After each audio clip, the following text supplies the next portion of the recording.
We hold these truths to be self-evident, that all men are created equal, but today doesn't feel that way. We are divided in more ways than one, and the media and the powers that be all have their own agenda. The people of this great nation no longer care about the truth, they only care about the side they are on. At Poor 360, I am trying to change that. We're bringing you the facts and history so we can all learn something and make our own decisions. Tune in every Tuesday to be a part of that journey.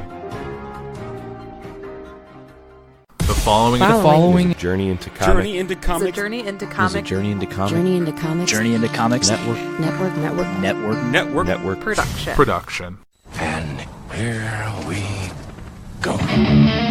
Ladies and gentlemen, you're listening to Journey into Comics, the podcast dedicated to all things nerd, with your host, the podfather himself, Nate Phillips. Showtime, a-holes! What's up, ladies and gentlemen? Welcome back to another episode of Journey into Comics. It's Journey into Comics 239. I am your host, Nate, and today joining me back yet again, the co-host with the co-most. Welcome back to Journey into Comics, the main man, Tyler. How's it going? What's going on, Nate? Dude, not much. It's actually, you know what? I'm lying to you. There's a lot going on. I don't know if you're going to be able to see this or not, so let me try to do this, but fuck, I don't know how I'm going to pull this off. I'll just keep talking into the mic. You're going to have a show maybe, but it's snowing at my house. What? It snowed today. I have no video from your Skype feed. I've just got the audio. Did you just lose me? I haven't had the video the whole time. What?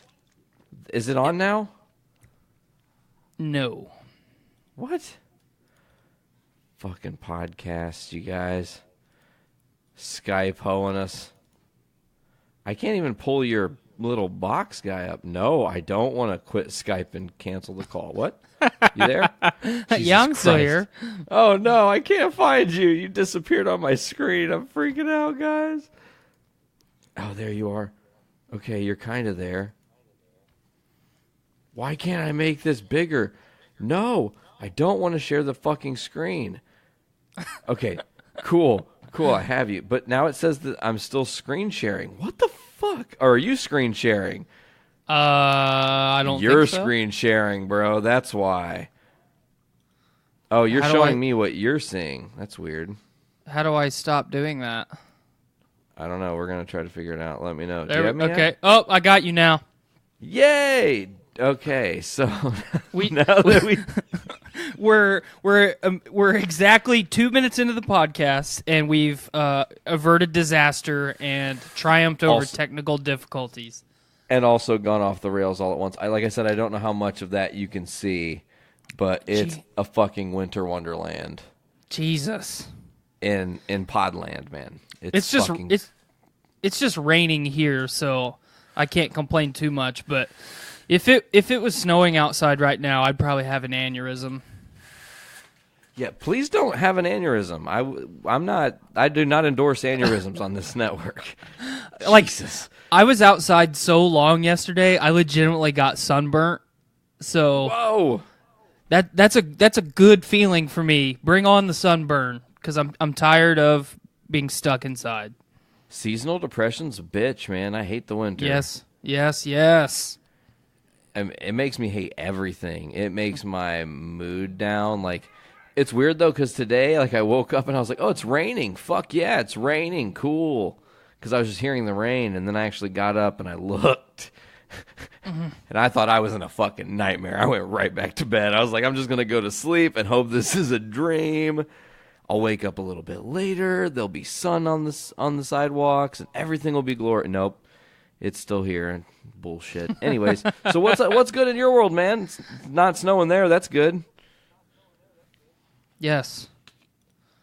I'm in, like, I told you a minute ago that I'm struggling putting words together because I just, you and I pretty much both just watched the Mandalorian trailer from the panel at the Star Wars Experience, and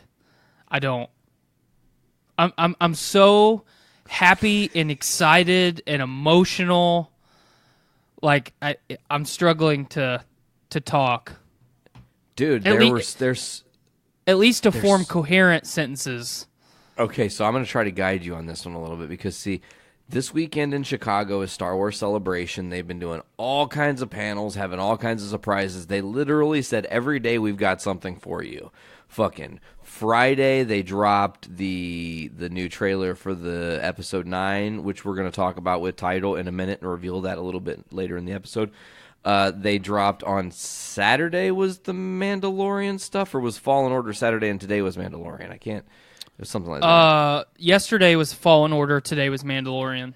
There we go. That's right. So see, like every day they've had the movie division, the fucking games division, and now the television division, which is going to be a part of Disney Plus, which fucking sign me up for $6.99 a month.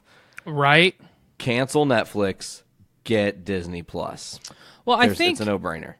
So I think that's a good place to jump in because I don't know if you saw kind of the numbers on what happened to Netflix's stocks the moment that the Disney Plus streaming service was announced. They lost Didn't like it drop $30 billion 12% or something. I think, obviously rough numbers, but I think it equated to like $30 billion. Whoa! Oh man, that's a hit, man. And I don't like it, at least for our household.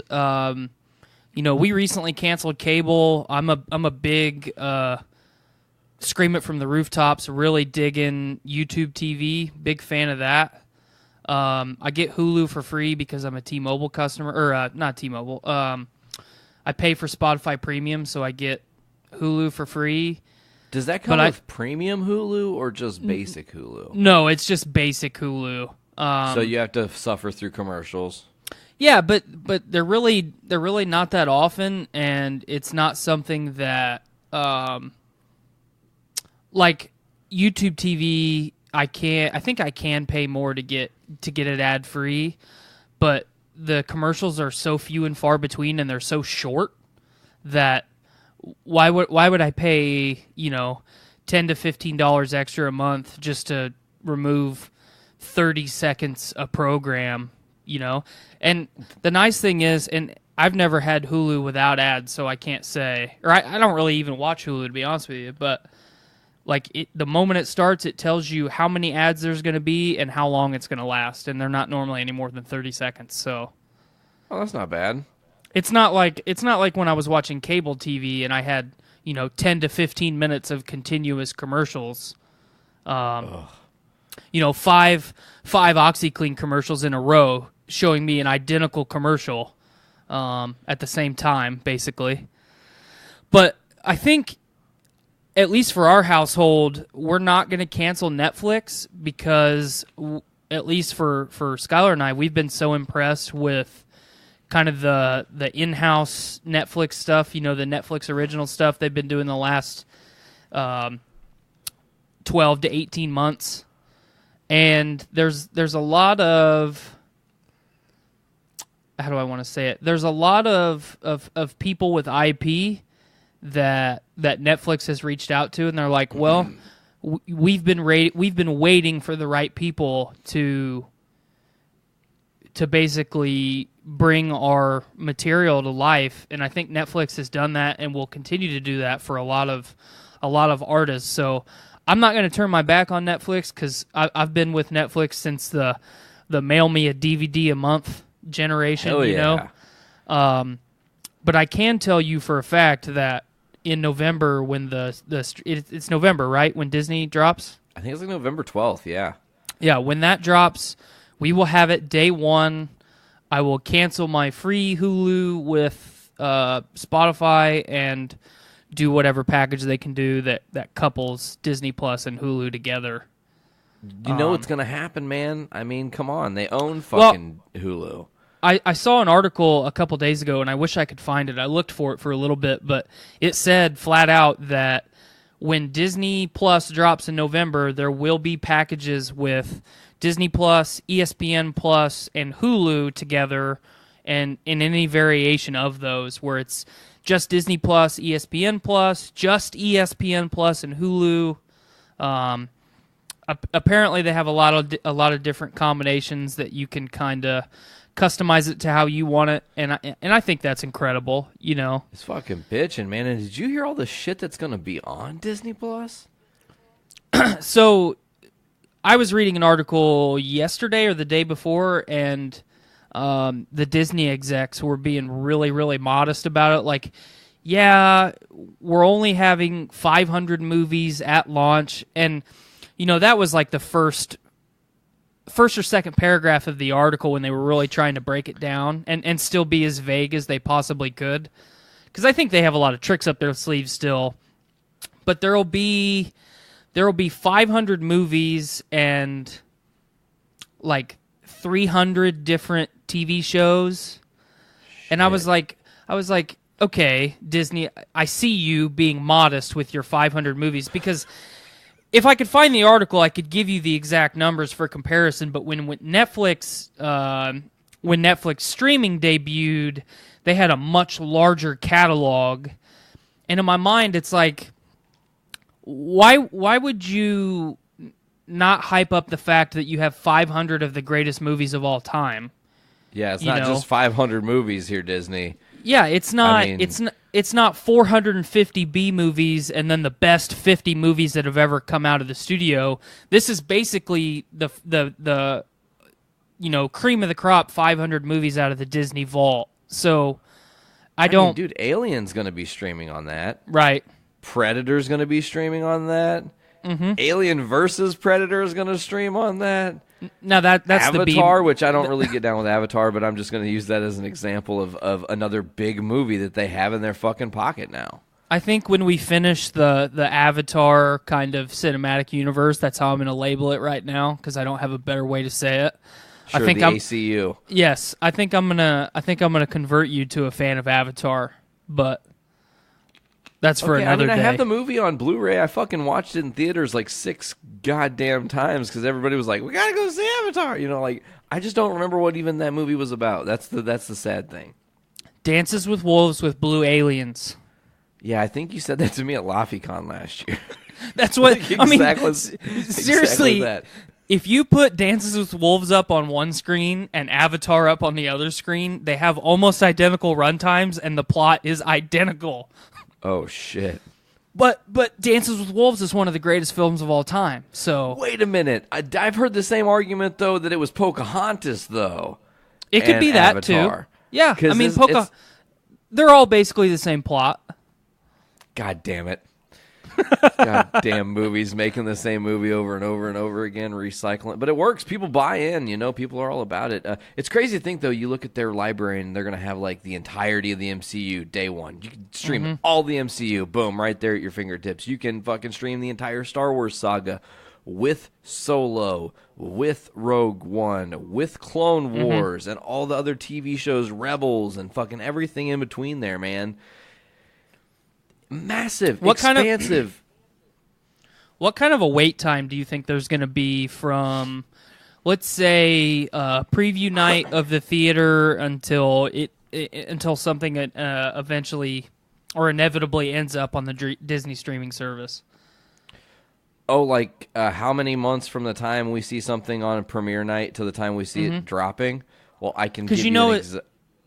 Because go ahead. At least as far as things from the time it ends up in the box office, or from the time it leaves the box office until something ends up on DVD or Blu-ray, it's not always a concrete number. Some things get there faster than others.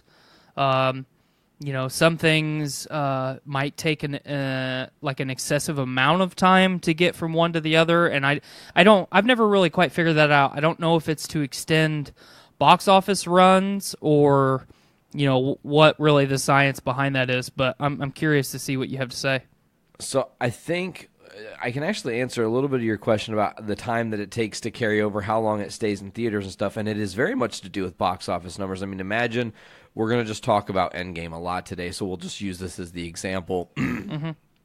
I just read a report that it is literally sold 5 times as many pre-sale tickets as ready for this? It's sold as many it's 5 times as many pre-sale tickets as The Force Awakens, The Last Jedi, Infinity War, and Black Panther combined.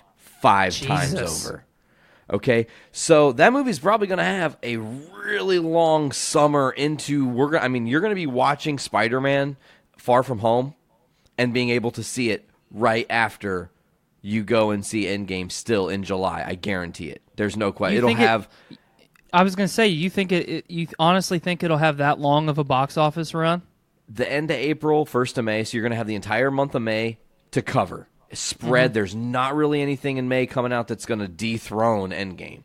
Then you go into June, and what's getting hyped? Spider-Man. It's going to be lightning hot still. People are talking about it. It's the historic thing. You're probably going to have theaters at some point say, why don't we do big events for a while and start showing the entire MCU in order and then end it with Endgame if the story pans out and is as successful as we all assume it's probably going to be. So this is why I'm banking one more thing on the link. So it goes to July. So let's look at July. August, September, October. 4 months from July is November. November 12th, there's the Disney streaming service. So what's going to be the first major movie they launch with the Disney streaming service? It's got to be Endgame. Yeah, it's So, got to be. Well, Endgame / Captain Marvel, because Captain Marvel will be the first MCU movie to not go directly to Netflix. Correct. I'm glad you mentioned that because, yes, that is true. It is going to be Ant-Man and the Wasp was the last movie that's going to go to Netflix. And then how's that going to work? Is that all that stuff going to abruptly just be gone, or will it be dually streamed because of contracts? How does that work? No. As far as the dually stream goes, No. I've seen reports, or not reports. I've seen like notifications when I get like my Netflix monthly statement that this catalog of movies will be removed from Netflix on this day. So you have up until this day to watch it. So I would imagine that Netflix is through contractual obligation or whatever they have to do to continue to make money up until November the 12th. I would imagine that other than the Marvel TV shows, which obviously all have been removed, I would say that the MCU catalog and Star Wars are going to stay on the Disney streaming service or on Netflix until November the 11th, and I would imagine at midnight on the 12th that those are all removed. Yeah, they're gone. Exciting time. My hope is that, like, you know, maybe in August or July, somewhere around there, Disney starts putting out the beta, the last push beta, and it's like, get in early, get early access, and only pay $4.99 for the first year, you know, for whatever, because they do. I mean, I don't know if Disney's big time, so I don't know if they'll actually do that, but it would be sweet. That way people get a little bit of a feel for how the system's going to work. I mean, you don't want to just say, okay, let's open up the servers and hope everything doesn't get bogged down day one, because you got a lot of people, man, lots of people with their eyes on this plus service, like you said, with ESPN and Hulu being included. Well, and one thing that I want to touch on is, you know, the Disney Fox deal created so many ripples in the industry that your big cable providers on November the 12th, or at least in preparation for November the 12th, I think you're going to see the big cable providers push to maintain their customer base really hard.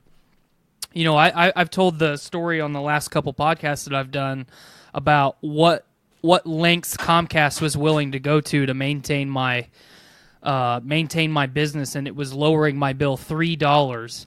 I would imagine that on November the 12th, the amount of people that join this generation of people cutting the cord and going strictly streaming service based, at least for their in-home entertainment, I would imagine that number is going to quadruple in 24 hours. Because if you look at it just from the perspective of people with kids, if you pay $6.99 a month, so let's say that's $7 a month, you multiply that out to whatever it is a year, you know, let's say it's $10 a month. That's $120. Yeah, okay. So let's say even if it was $10 a month, you're paying $120 a year for everything that Disney has ever had and ever will have for the rest of its existence. You know, as long as fucking sold with a raging chubby, my friend. As long as Disney doesn't tighten up the belt and say, well, this here we're gonna up to a premium service with an additional cost. That or this, you know, this movie title here. So let's say Endgame. Say that they weren't going to put Endgame on the Disney streaming service. This movie will only be on Blu-ray strictly or digital copy. You have to pay for it. As long as Disney doesn't do something like that, I think going along with you know, Nick and I talked about it on Crucial Tunes, the whole Disney World Order thing. I think Disney is making enough waves right now that we are going to see some entertainment reform. Your big cable providers are going to have to do something to maintain their subscriber base because Netflix is pretty much taken care of. I think there's enough people that not necessarily care about the brand, but have been happy enough with it, and there's still going to be enough content on there that they're going to keep it. Amazon Prime is a service that you get for free just for paying for Amazon. So how many people are going to get rid of Amazon Prime just to pay for the Disney streaming service? There might be some people, but I think that number is going to be really, really small. And then now you couple Hulu with that streaming with Disney Plus, you're not going to lose any subscriber base there. You're only going to gain in the long term. Yeah. Because, like I said, my first thought, like, as soon as I heard Disney Plus is actually going to happen, and obviously the Disney-Fox deal was going through, my big thing was Hulu, what's going to happen? And I think I've said it on multiple podcasts, man. Like, give me an add-on. You got Hulu already? Pay an additional $4.99, and we'll throw in the fucking Disney. I'm there. You know, it's only a $2 discount. I don't give a shit, but, like, coupling those two together is amazing. And, I mean, they have that for right now. If I want to watch the fucking premiere of fucking Game of Thrones tonight, on Hulu, you can add fucking HBO to that service. So same thing with if they do that with Disney Plus, it's an unstoppable beast. And right. I think it'd be also interesting, you know, you said something about like maybe make it to where Endgame is only available through Blu-ray and not on the streaming service, possibly if they were to go that route. If they were to go that route, here is the route I would see. Maybe for the first 4 months it's not actually available streaming unless you put in a code that shows that you actually own the Blu-ray because you've opened up the package. There's a code for it. Then you just type it into your Disney Plus streaming. It automatically recognizes it and adds it to your fucking library permanently. Yeah, I think, excuse me, I think as far as Disney, as far as business folks, there's no question that there's not many people in the entertainment industry that are more business savvy than Disney. So I don't imagine that they're going to say there's concrete, you know, unchallengeable exclusivity to certain titles. I would say though, it's reasonable to think that there's going to be timed exclusives for some things. And like you said, that I think that would be a smart way to do it. There is enough people that are going to buy it and then maybe even keep it in the packaging, you know, not ever even take the Blu-ray or the DVD out of the case. It's just going to go up on a shelf and then have it there whenever they don't have internet connection. But you know, every MCU movie that I own, if I have the capability of streaming it, it saves me one less trip up off the couch, and that's kind of the American dream. But I don't remember who I was talking to about it, but I'm a member of the Disney Movie Club, so I get discounts on pretty much anything Disney anyway, and they send me shit in the mail every month. So I would say that service that they provide might take a little bit of a hit in the short term, but unless something awful happens, I don't think there's anything out there that's going to challenge Disney after November the 12th. Yeah, I think that Disney has a really, really, really, really good positioning in the whole streaming game. They hit a price point that everybody immediately, as soon as you saw $6.99, okay, like I pay $14 for fucking Netflix. $6.99 ain't dick, right? You know, so it's just an exciting time, man. And with that being said, there are things to spiral out of this. I don't know if you want to start with our Avengers talk and end with Star Wars, or start with Star Wars and end with Avengers. Like, we can go. We kind of are of two minds today. We have very specific tracks that we're going down today. I'm okay with either direction. Okay, well, we were kind of briefing on it a little bit, that this weekend was Star Wars Celebration in Chicago, and they did the 3 different days with 3 different big announcements. The Mandalorian being a part of the Disney Plus service is a huge sell, especially if that's like day one. You're going to get that as a series you can watch. Holy fuck. Right. Let's talk about it, man. What did you think? You sent this to me right before we got on air, the behind-the-scenes look at the Mandalorian that they showed at Celebration today. It's a fan cam shot video, but it gives you what you need, I think. So I kind of want to preface this with, I was a guy that was already sold on not strictly the Mandalorian, but a live-action episodic Disney or Star Wars TV show. Since I was a kid, the shows that I loved to watch, whether animated or live action or otherwise, it didn't matter. If it was Star Wars, I wanted to be involved in it. And I remember there were a couple films that were separate from the main Star Wars trilogies that I really loved to watch as a kid, and I always thought, man, if I could watch, I was a big Xena and Hercules kid. Nice. I loved watching those shows, and I always thought, why isn't there a Star Wars version of this?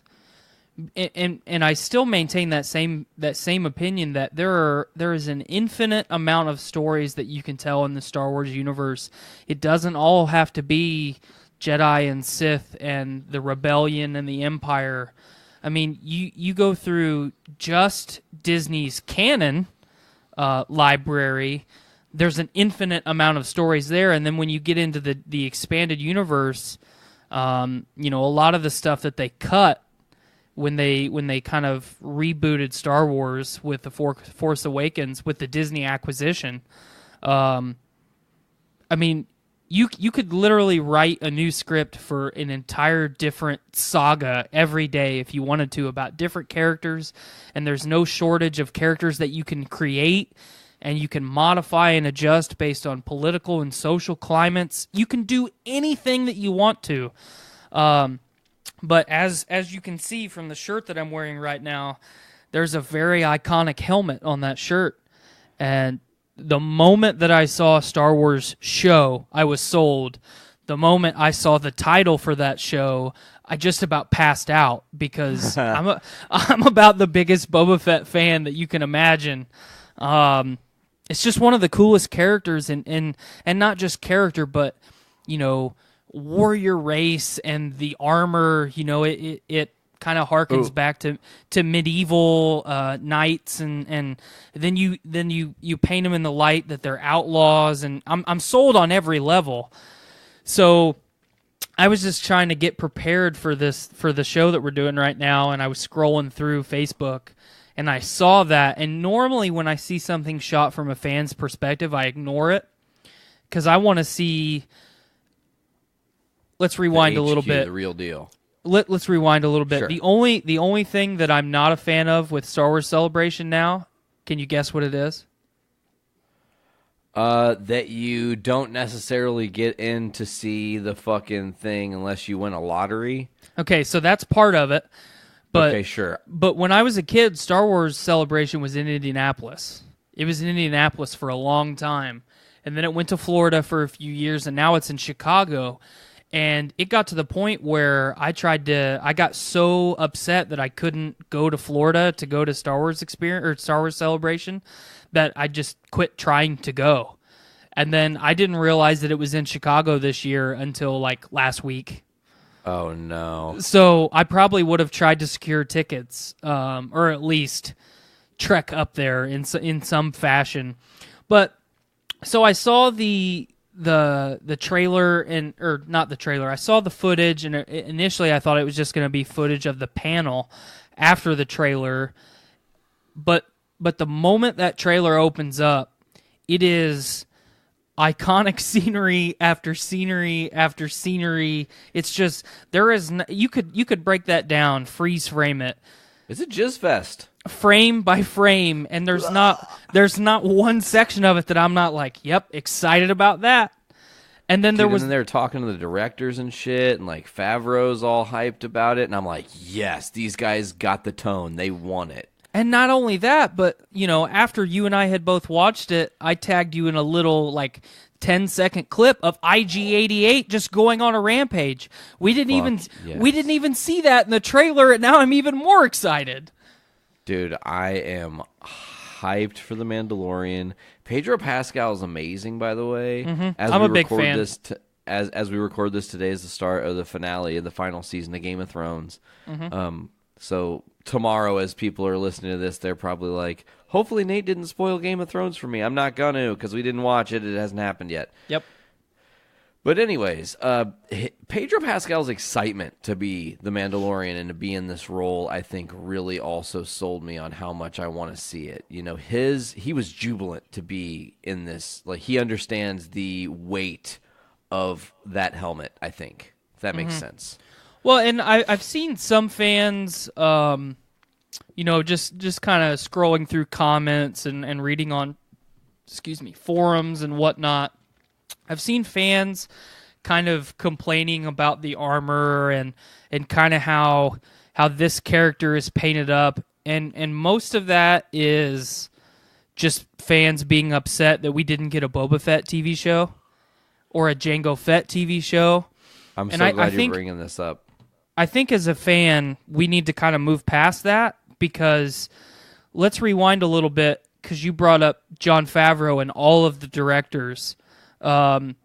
I don't think that there's anyone better that they could have given this project to than Jon Favreau, because Favreau does the best job of, I think, anyone in the entertainment industry of showing us what it feels like to be kids again when we were innocent, and just being excited about what we want to see, what we're fans of.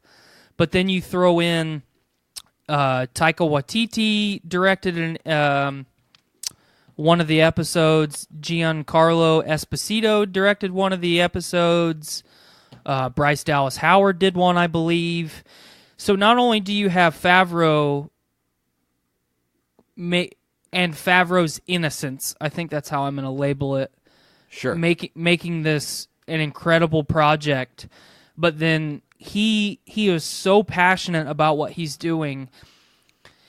And you and I have talked in the past about maybe these are kind of auditions for some of these directors to do Star Wars projects down the road, and I think that's a really good theory to kind of buy into.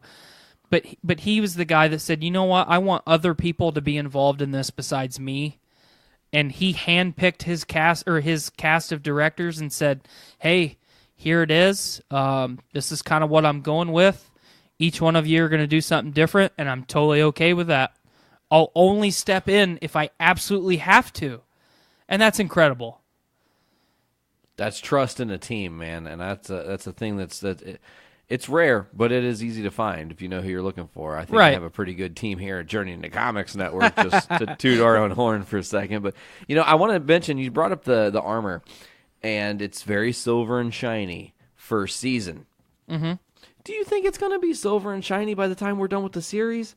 Fuck no. It's going to be blown to bits, look like shit. It's going to have color on it from different battles and, different situations that this character finds himself in. And we're going to see an evolution of this Mandalorian that becomes somebody that's more iconic than Boba Fett, more poignant, per se, than Boba Fett. One thing you were talking about being a huge Boba Fett fan, I look back to the old first movies, and personally, I think it's an awesome callback, too, to do a monotone thing, because it's like the prototype armor that Boba initially had that was all white.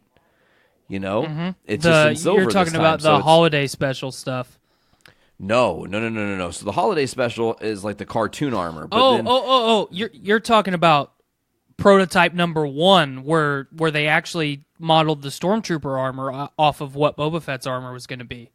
Yes. Yep, gotcha. Bingo. So, and it was all white, and it looked dope as hell. dope as hell. So I think this is like a beautiful little just sacred tip of the hat callback. Like monochrome color, one tone. We'll see the evolution. He'll gain his colors through time. We're going to see this guy's journey and the bullshit that's gone through and see the state of the galaxy. We might run into a Jedi or two. I mean, fuck, man. At this point, Disney could sell me, and I'm going to just throw this in here really quickly to just really throw you off track. I can't wait to get your reaction to this. Disney at this point could sell me a fucking show on Kashyyyk with all Wookiees, all subtitled, with multiple aliens showing up speaking an alien language that was also subtitled, and I would watch every fucking episode without question. I'd be sold. Hands down, no argument. I'm watching it. But I'm glad that you kind of painted the armor as a callback to the original, because there's a lot that just if you just look at the promotional image that we got a couple months ago of him walking through what looks like a market with the rifle slung over his back, if you watch in the trailer, he's got that rifle unslung a bunch, and that 100% undoubtedly is the rifle that Boba Fett had in the original Christmas special, the cartoon. Fuck yes, it is. So, people are complaining about his helmet not having the antenna. Get over it. This is a new character. Every time we talk about a new movie or a new TV show, I kind of hone in and find all the negative stuff, and I try and compile and digest it and look at it from their perspective. But I'm so over it, and I'm so to the point now where it's like, just let good things happen. Shut up and enjoy the fucking movie. Yes. It's a TV show, but enjoy it. Jesus. But who's to say, especially with all there was an article that I read and shared a couple days ago about Star Wars taking a hiatus after Episode 9. I'm totally okay with it. We don't know what's going on with what the Game of Thrones guys are going to do, with their stuff in the future. We don't know what J.J. Abrams is going to do with his stuff in the future. There's been a lot of stuff talked about that's going to be an Old Republic series. I haven't seen that confirmed in a way that I undoubtedly believe that. I would like to hope that it is, and I put a lot of faith in J.J. Abrams and his vision. So whatever that ends up being, I'm like we've just said a dozen times, we're gonna watch it. But I think Favreau kind of points out in the Celebration trailer that this is a period of time that's never been done. It's been talked a lot about, or it's been talked a lot about in, novels and whatnot in the past, but it's never been done big. This TV show takes place 5 years after the Return of the Jedi ends, and I think for this being the first live-action Star Wars show ever, I think that there's no more unique of a story or of a time period that you could point out and really hone in on. Number one, because like I said, it's never been done before. But number two, this is a period of transition from the rebellion, the empire, the new republic. There's shifts of power everywhere. The criminal underworld is still doing what the criminal underworld is, and always has and always will. Officially started. Right. You've got, and I love that they're focusing in on the Outer Rim territories, because every Star Wars movie, it's, you've got your Tatooines and Jakkus and places like that. If you just focus on the cantina scene from A New Hope, how many stories could you tell just what's happening in that bar at that moment in time in the entire Star Wars universe? And that's what this is going to be. Oh, man.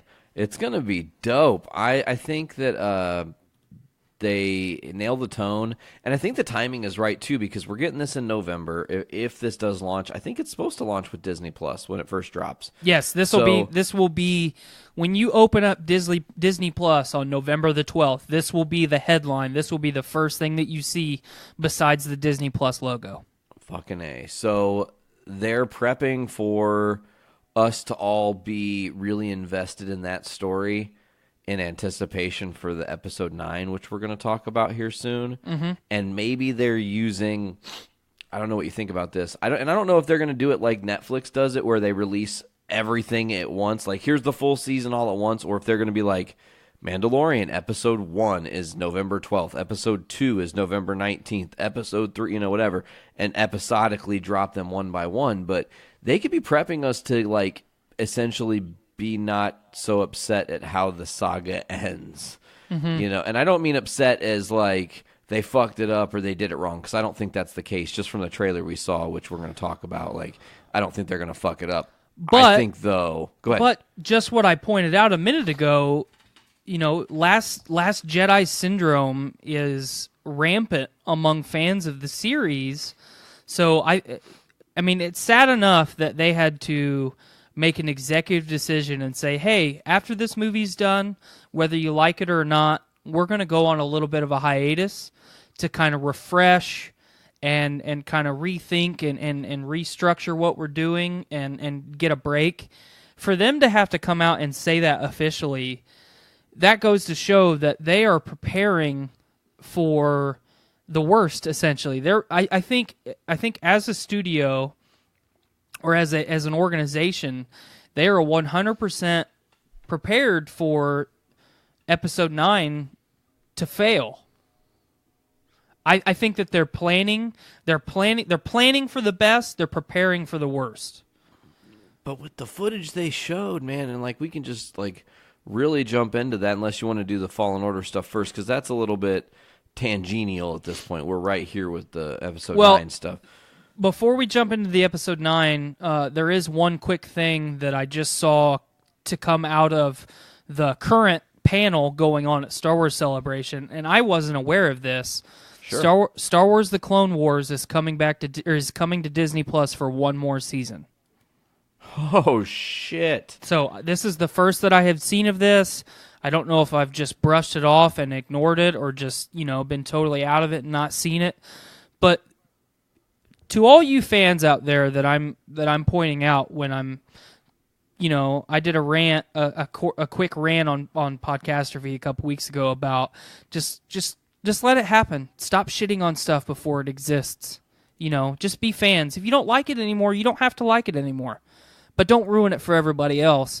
I think for all you people that this applies to, and that you're one of those people if you feel emotion as I'm speaking right now, this is Disney catering, 100% catering to you as a fan, saying, you know what? There was a lot of people that were unhappy when we ended basically every version of the Clone Wars, because there's been multiple at this point. Yep.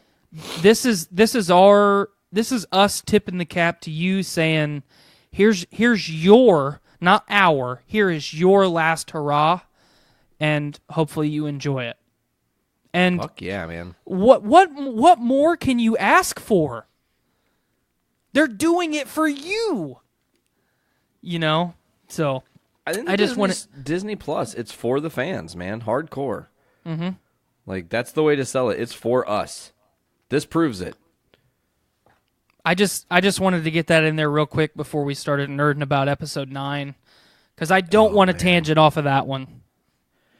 So okay, with the footage they showed from episode 9, I just want to say this: I don't think this movie can fail, and I don't want to set it up for failure by jinxing it, and I knock on some wood here, but everything I saw, everything it looks like they're doing, all the things JJ said in the panel, the things that have been discussed, we can just like break down that trailer however you want to. Fucking man, there are so many moments in that trailer. Like, first of all, do we want to just reveal the fucking title? Yeah. Okay. What did you think about this title? So, I was at work, being a busy little bee, when you and AP started talking about this trailer in our kind of network head group chat, and I stopped what I was doing and I had to watch it. Absolutely. yell at me, send me home for the rest of the day. I don't care. I have to watch this immediately. And I sat it on the table, and I had Bluetooth headphones on, so I had surround sound audio hitting my eardrums as hard as it could. And if I remember right, what I put in the group chat after I watched it, after I saw the title of the film, the only thing I could say was, I am speechless. Because that's exactly what you said. Am I a little bit less than enthusiastic about the title, Rise of Skywalker, right? The Rise of Skywalker, yeah. Yeah. Am I a little bit less than enthusiastic about that title? Yes. Because the moment that popped up and I saw that, the only thing I could think of in my head was, well, they have somehow retconned Rey into being a Skywalker somewhere, and immediately I went straight to the negatives. Is she another midichlorian baby? Are we gonna try this again? God, I hope not. Her midichlorians are over 5 million. God, it's over 9,000. But it's like, am I less enthusiastic about the title? Yes, I can't lie about it. But I think they could have labeled this strictly Star Wars Episode 9, and I would have felt no different. Okay, totally. So am I not enthusiastic about the title? Yes. Am I mad or upset about it? No. I'm more kind of neutral. Here's my theory on Rise of the Skywalker, or The Rise of Skywalker, specifically The Rise of Skywalker. That's a solo phrase, The Rise of Skywalker. The Rise of Skywalker is Luke. He is the Skywalker that is rising because he's now like Obi. He is a Force spirit, and that will be the focus of the movie, is him being like, wait a minute, I could have been fucking helped by Obi and Yoda a lot the fuck more this whole time, and all they had to do was this fucking one thing that I learned while I was a fucking Jedi alive training. Are you kidding me? I can help Rey and everybody defeat the First Order if I just fucking ascend? Fuck yes. I'm there. The Rise of Skywalker. It's the end of his saga. Ultimately, we're going to see the end of Carrie Fisher's role as Princess Leia. She is also a Skywalker rising. You know, I think that it doesn't necessarily, I mean, sure, you could think maybe Rey, but I think Rey is going to be more like, I think AP said it best. There are no more Jedi. You're either a Skywalker or you're not. Like, you either have the ability to skywalk, that's a shitty phrase. I don't want to use it, but a skywalk, I guess, is what I'm going to call it. You either have that ability or you don't, and if you don't, you're just a normal folk, and if you do, you can choose to use it for good or evil, but it doesn't make you Jedi or Sith. Okay. Do you think... So let me ask you this while we're talking about it. Do you think we see Rey's origins in this film? Absolutely, and we actually got some of that in the trailer. I don't know if you caught it or not. But there's a scene where there's a scene where a ship looks like, I can't tell if it's underwater, but it's a dark city scene, and there's a ship that's going into this dark city. It's really early in the trailer. It's right after Rey does the fucking flip over the thing. It's the next thing you see is this fucking ship. Yeah, I know what you're talking about. That ship is the fucking ship that dropped Rey off on Jakku, man. We're getting, like, they're going to show us how she got to Jakku. We're going to have that mystery solved, which means we are going to know her origin. We are going to know why she was there, what her real purpose is. Is she a Skywalker? Is she Kenobi? Is she Anakin's fucking Force spirit reborn? There are multiple theories out there, and I don't think there's a wrong one. Like, let it be whatever the fans want it to be. I think whatever JJ chooses is the correct answer. Well, you know, because it's not Rian Johnson making the decision.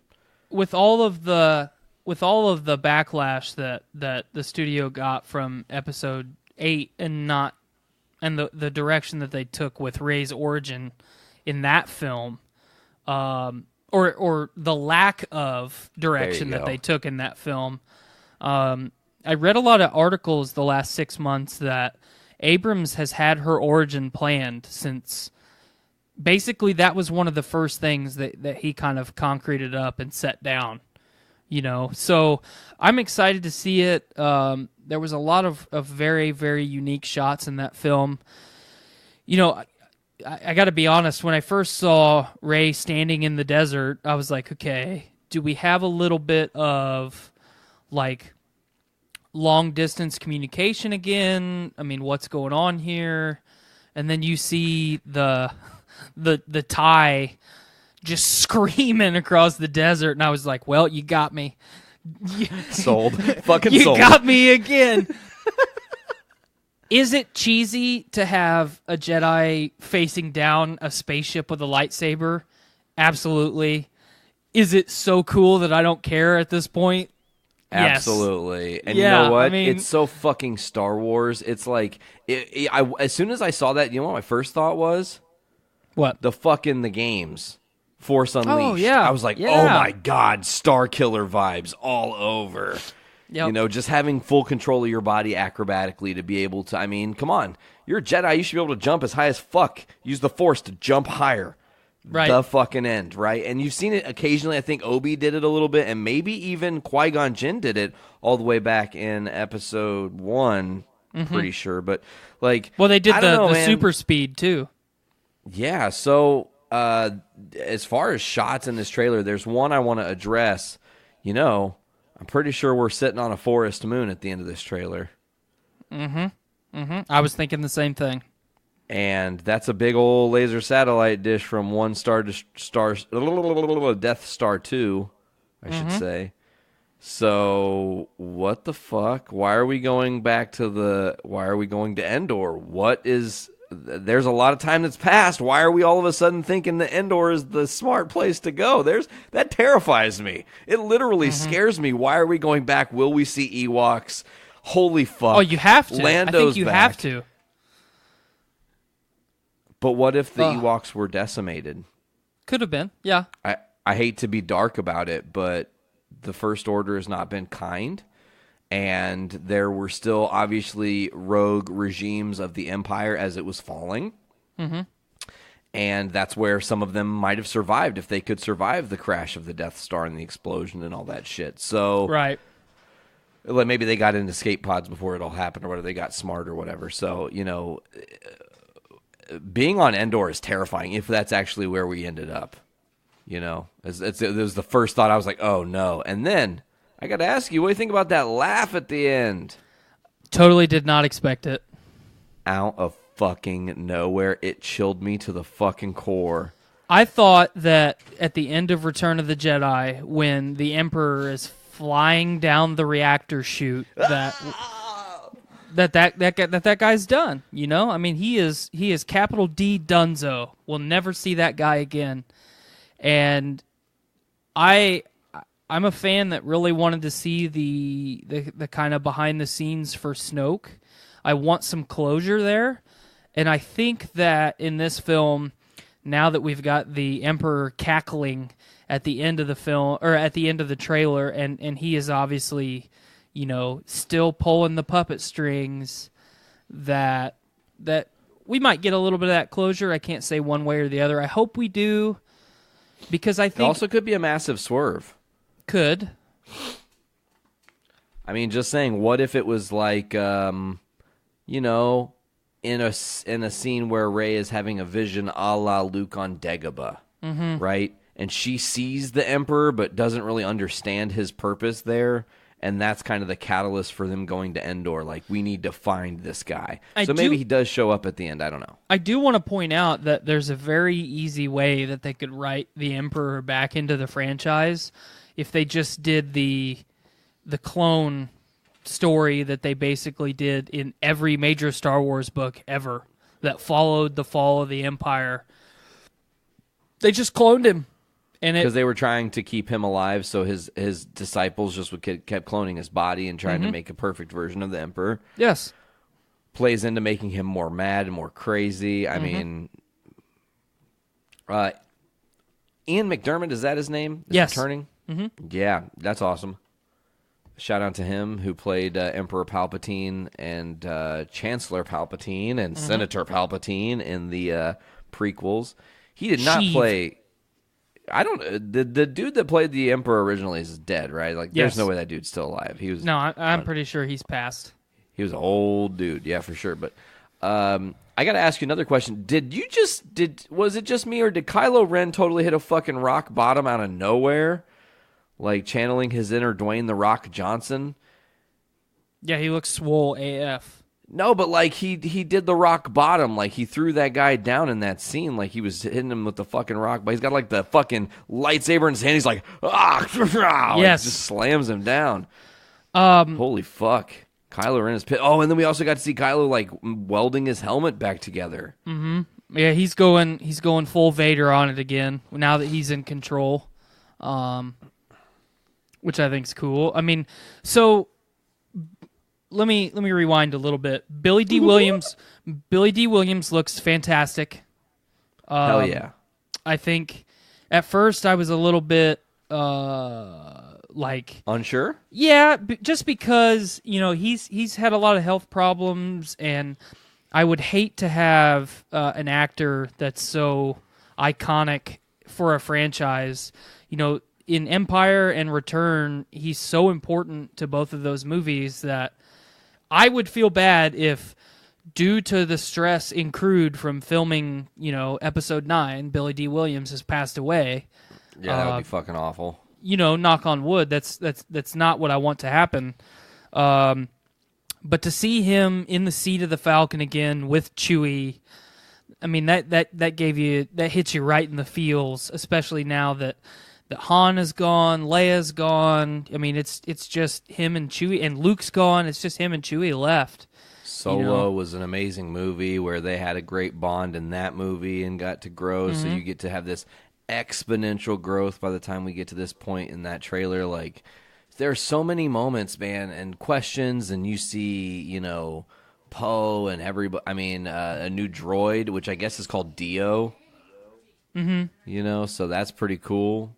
Got a little, might have a little special guest coming out on the podcast here in a few minutes. We'll see. Maybe, maybe not. Oh, it's Ruby. Oh, hi. What's up? Hi. Oh, is that her first podcast appearance? She's hopped in here a couple times. She would not leave when I was recording with AP the other day. She just kind of lurked and lingered. She's like, Dad, play. I want to hang out. What's a podcast? I don't get it. No, she wants to do the podcast. I don't have iTunes. I'm too young. Huh? Say bye. Bye. She wants to do the podcast. Bye. That's all she wants to do. Oh, that's awesome. We're inspiring the next generation, man. Yeah. Like, we're all dead and gone someday, and all the children that have been a part of the Journey into Comics Network will keep us alive and keep this thing going strong. What are you talking about? I'm going to be cryogenically frozen so I never go away. Okay, Walt. Like, sure you will. Fucking what the fuck? Please don't do that, man. I can't. Like, I don't want to visit your fucking cryogenesis. I'm not into that. I want to be a robot. Okay, so you want to be one of those people that get their conscience, like, exported into a fucking robot body? Not really. I just kind of want to augment my body cybernetically. So I really want like a robot arm instead of my useless, constantly giving me pain and anguish arm. I think it'd be pretty cool to have a robot arm. Yes, I want his arm. I want his arm. Okay, Rocket, you're gonna get that arm. Yes, I want the arm. I want the arm and the eye, maybe a leg. See, but yeah, back to Star Wars. One thing that I want to point out that really hit me in during this trailer was the music, the score, hearing some of the uber familiar themes that we've heard, since 1977, updated, beautifully woven. God, they I mean, it just sounded good. It's emotion written in music. When it comes to Star Wars, it's hard to have Star Wars without, John Williams and that team. So yeah, there's so many. So I don't want to say there's highs and lows because there's not many lows for me as far as this trailer goes. But I mean, it's all. I mean, it's hitting the rev limiter at 11. They can't turn the dial any harder, or else it'll fall off. What did you think about the callback to the A New Hope medallion? I dug it. Leia was holding. I'm thinking it was Leia was holding either Luke and or Han's fucking medallion that they won after saving the universe after Death Star 1. So I just loved that. It was like, oh, those fucking things that they got that they never referenced or talked about or did anything with the rest of the entirety of the right. thing. I think we have to point out and talk about a little bit. Obviously, R.I.P. Carrie Fisher. The trilogy plans of focusing on one of the originals for each movie, got kind of thrown out of whack with her passing away. I love that they took footage that they didn't use for The Last Jedi and edited it and changed some of the script and made it work for Episode 9. I think that there's going to be no greater kind of homage to Carrie Fisher than what inevitably is going to take place in this film, because I feel like her parts in the film is obviously not going to be very long, and I feel like that's kind of get taken care of at the beginning of the movie. But I feel like the message and the scenes that she's a part of are going to carry enough weight for the rest of the film that's going to be almost unforgettable for us as fans. Because, I mean, we as fans sent Carrie Fisher off, but I feel like it wasn't in the right way. I feel like this is the right way to do it, obviously with permission from her family. I was really happy to see that they didn't do her CGI, even though they've figured out how to do that pretty much flawlessly.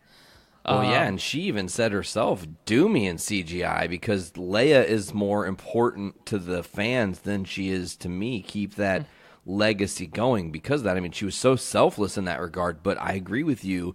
There is no better way to pay homage to her than to use original footage shot when they first were getting the gang back together after all that time, and some of the moments that didn't make the first movie. It kind of made me think of a hilarious scenario, though. So, like, JJ and everybody find out that Carrie dies, and they're really sad, and they're like, oh, fuck, we've got all that amazing footage. Let's call the archivist up and say, get the footage for The Force Awakens that we didn't use out. So they call him up, and he's like, sorry, guys, I deleted it. Oops.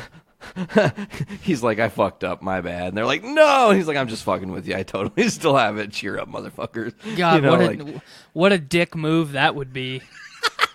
It was just the scenario that played in my head as soon as I thought about like how they decided, we're going to go ahead and use footage that we shot for The Force Awakens. I think it was footage from The Last Jedi, but the more that I read into it, I think it might be a combination of the footage two? from both of them, yeah. Oh, shit. Well, that's interesting. Because then you can get a couple scenes out of it, depending on what was shot where and B-rolls and different what have you. So, well, and kind of the feeling that I got from the trailer, you see that quick little scene of Rey and Leia hugging. That to me feels almost like a out-of-body experience, maybe a dream sequence where Leia's doing a little bit of Force Ghost action without actually being a Force Ghost. You know what I mean? How Kylo did it? Mm-hmm.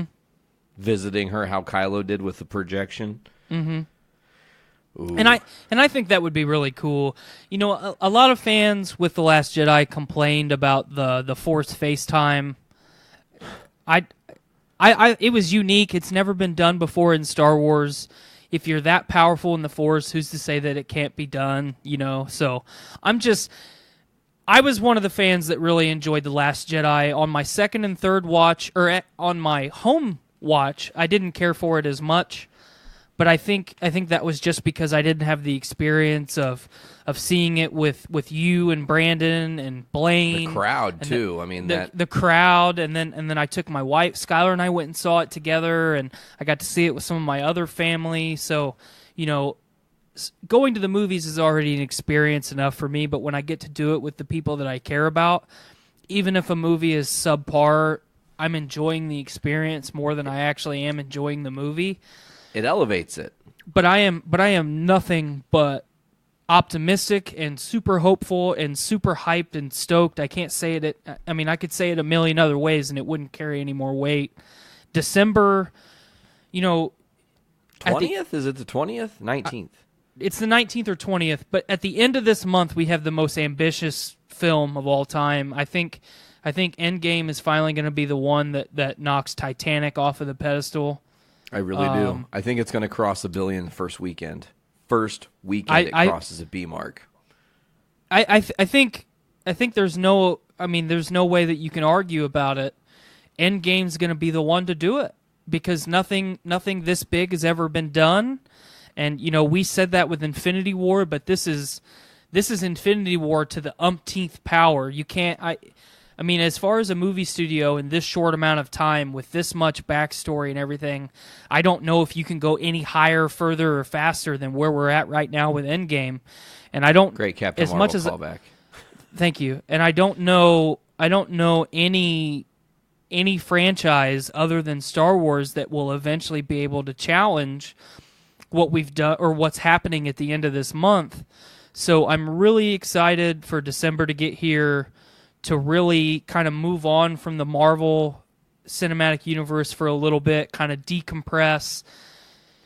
Because at the end of this month, Skylar and I are going to see Endgame at 4 p.m. on Friday.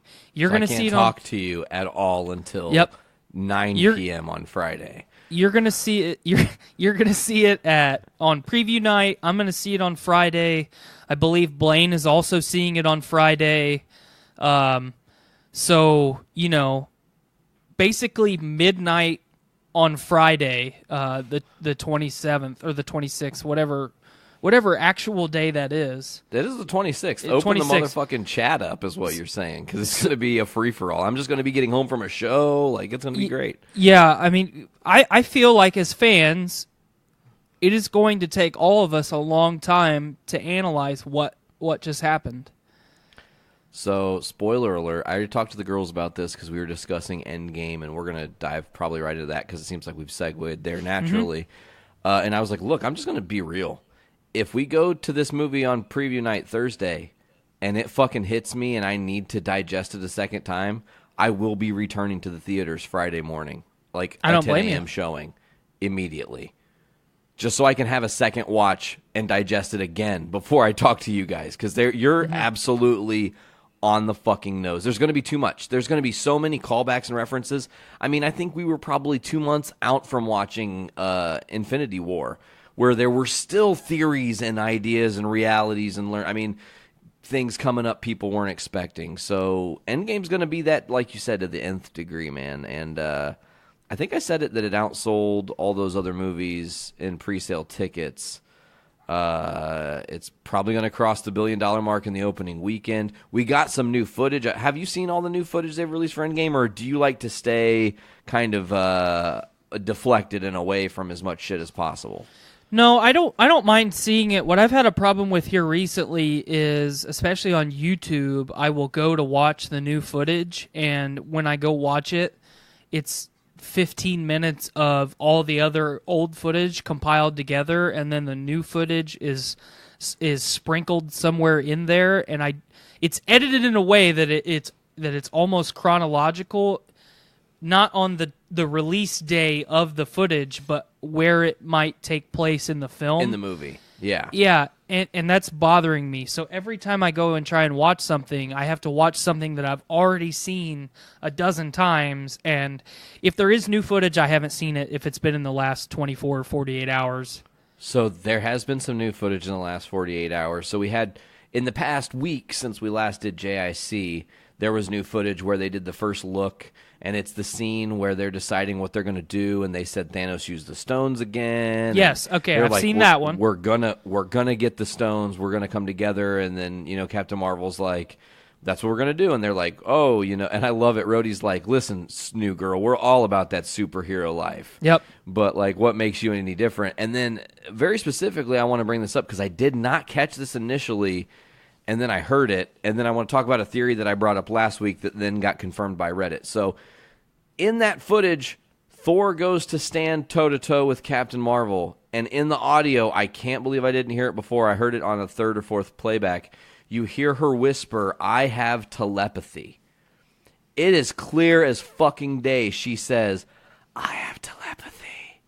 And then, like, he doesn't do anything. Stormbreaker whizzes past her. And then he says, "I like this one." Because he didn't have to say anything to her. She confirmed God status with him into his brain. And for her to have spent 25 years or whatever away from the MCU and hone her abilities and also have fucking telepathy, oh shit. Now I'm going to bring this to your doorstep because I didn't bring this up into the chat because I wanted to surprise you. I have an alternate theory on who is speaking in that moment. Okay. It's Mantis. I've read that a lot here lately. Really? Mm-hmm. I thought I was the only person that came up with that. Damn. I'm not as special as I thought. I try not. I try to avoid reading other people's theories, because I like to riff my own theories and why, And I think it would be interesting if she was in the soul world trying to get out of the soul world and tell them, "Hey, I'm here," and that's just we're hearing her say, "I have telepathy," and it's lining up with that moment, but it isn't necessarily Carol, even though it definitely sounded like Carol. Yeah, I'm pretty sure that it sounds like Carol to me. I do have a couple questions for you, and I kind of had an epiphany earlier in the week. Sure. when I was in the shower and I was just thinking, you know how you always have those shower thoughts where it's like, holy shit, I've never thought about this before. So Absolutely. The theme today, for me at least, has been rewinding back in time. Let's go back to Infinity War. Sure. When Thor is dying and Groot is getting him Stormbreaker. Yeah. Okay. I don't know if we've ever talked about this or not, but have you ever thought about with Mjolnir, only the worthy could lift it, right? Sure. You would think that Stormbreaker would work the same way, right? Sure. Groot picked it up. Yeah. I mean, but it was unfinished. I will say that too. I think that part of the mystique of anything made for Asgardians is that the weapon has to be complete and enchanted. Thor's hammer was actually enchanted with that inscription, the Asgardian inscription. Mm-hmm. So it's an amazing theory to think, but is Groot worthy, or is that circumstantial? Is like, you're breaking my head skull a little bit here, because basically, I just wanted to say my theory is that Groot is worthy, especially now that he's a part of Stormbreaker. I really love your theories there that we might get a little Groot seedling from the ass end of Stormbreaker. Yeah, if for some reason he's not brought back from the soul world and everyone's still crushed that Groot is dead, I think Thor is going to be like, "He's right here," like, he needs the axe. I fucking love Peter Dinklage in that moment. I do too. Like, I really hope that we get to see him again moving forward. Idris' return would be dope. I think he's one of the most underappreciated characters in that film. Could Captain Marvel undo what Thanos did to him? No. Well, I don't know. Maybe, but I'm sure Shuri could give him some robot hands. Yes. Oh my God. Give him a little bit of vibranium hands, Then you have somebody who can wield weapons for the galaxy. Oh shit. Mm-hmm. Then you have him show up in special moments where you need like a dope one-off weapon for some crazy shit, Let me show you what I have, boy. Gendry's shop. It's just like a little like wooden storefront. I've got an axe and I've got a spear and a hammer. Ooh. Did you hear about the Build-A-Bear, by the way? I don't think I actually brought this up on the podcast yet. No, I don't think so. The Build-A-Bear that spoilered Endgame, possibly? Mm-mm.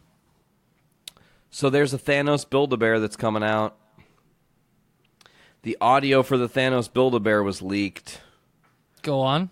One line is, "How are you doing that? you shouldn't be able to hold the power of the gauntlet. The other line is him saying, forgive me, I'm sorry. So, don't know if those are real spoilers or if those are swerves, because sometimes they do put lines that don't make the movie into merchandise. We've seen it before, but I felt like an asshole for not covering it last week, and I wanted to bring it up during our Endgame theory section here. Okay, so while we're talking about toys spoiling movies, how has any major studio not got this under control at this point? Like, because they're so ambitious to market and they want people to buy the shit before the movie comes out, and they don't market it the right way. If it was me, if I'm running Hasbro or whoever runs the fucking toy division for Marvel, literally the toys would come out 1 week to 1 month after the movie, without questions, would not leave our distribution center until it has been seen by the world. Because that just eliminates all the problems. The issues is they think they're greedy. They want to put, like, for example, I've seen high-quality pictures of what Mysterio is going to look like in Spider-Man Far From Home because of chips that they sell in Mexico, that he's on the fucking cover of Doritos. Like, that movie isn't even really being hyped that much because we still have Endgame to go. So it's like, stuff spoiling movies needs to be quelled by them not being so greedy. That's the end. The real end game here is they need to not be so greedy. You're going to get your fucking money out of us. We're going to buy all the merch that we can handle because you've made the movies that we love for 10 fucking years. So just chill. We'll get it. Just let us get it when we're ready. I like that. So while we're talking about Captain Marvel, I almost spent $70 today at Think Geek. Oh, on what? A statue of Captain Marvel. Oh, badass. Oh, man. So Skylar and I walked in there. We just left taking Ruby to the Easter Bunny, and I was like, okay, I need to nerd out for a second. And I'm wandering around, and I don't go into Think Geek a lot, not because I like turn my nose up to it, because I love the idea of, hey, I want to go buy a nerdy toy statue or a Funko Pop. I can just go do it, and I don't have to spend 10 hours on Amazon trying to find what I want. So I walked in there, and I was looking at the statues, and some of those statues are like $200, and I'm not about that life. I'll pay I'll pay $50 for a little statue, but I'm not going to pay $200. But I was looking, and I showed Skylar like in their main display case, like, look, there's 10 statues in here that I would like to have, and I would have to come in here and spend like $3,000 to get all 10 of those statues. And I kind of got real sad, and then we went to the back of the store and we were looking at some Funko Pops and some T-shirts, and I stumbled upon this little table that was like 3 feet high. It was really, really short, but it was all Avengers statues on top of it. So they had a Thanos wielding the gauntlet. They had Iron Man. They had Thor, Black Panther. They had a Killmonger one with a sword, which looked really fucking cool. And at the back, marked down, cheaper than all the rest of them, was Captain Marvel with her short hair, and she was like levitating herself and in a really cool pose, and she had like energy or photon blast in her hand. Fucking A. But the pedestal that she was on was the Captain Marvel logo. And I picked it up and I looked at it and I showed it to her, and I had to make a very responsible adult conscious decision to put that statue back down on the table and leave. Otherwise I was going to buy it. Because once you had it in your hand, you were like, mine.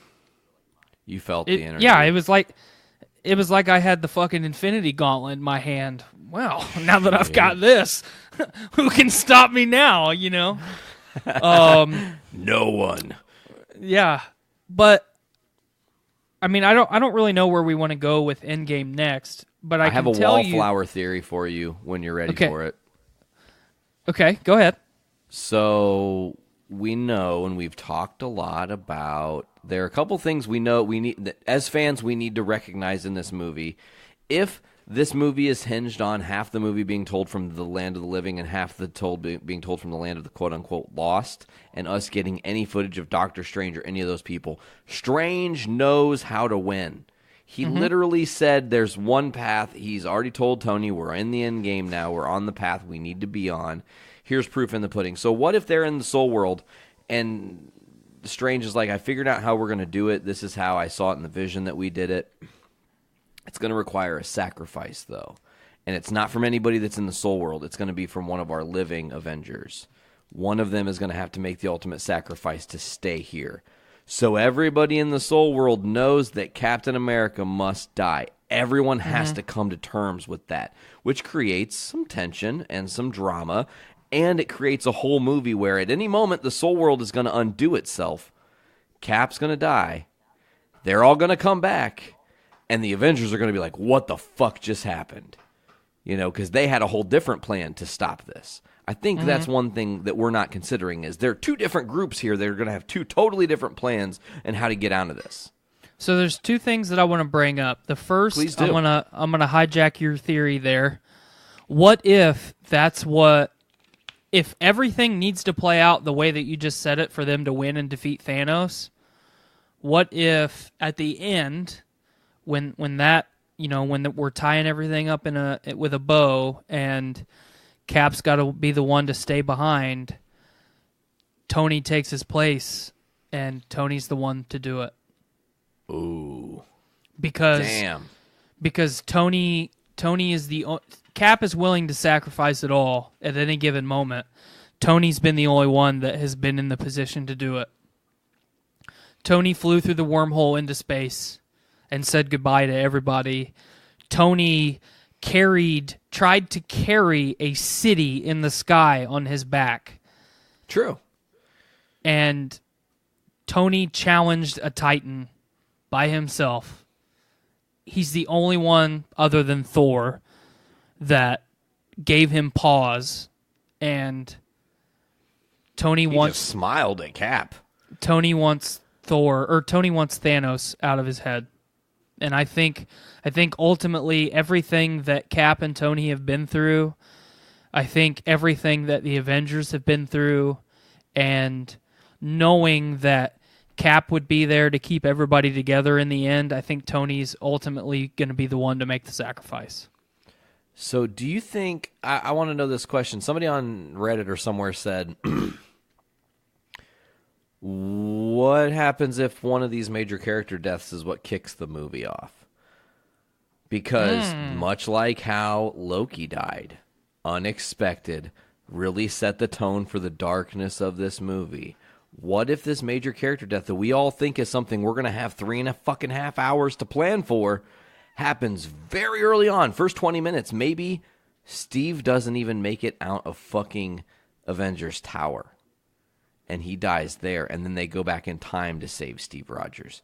Bring him from the Battle of New York. Then they have this whole wait, will they save him? Won't they save him? Can they change the future?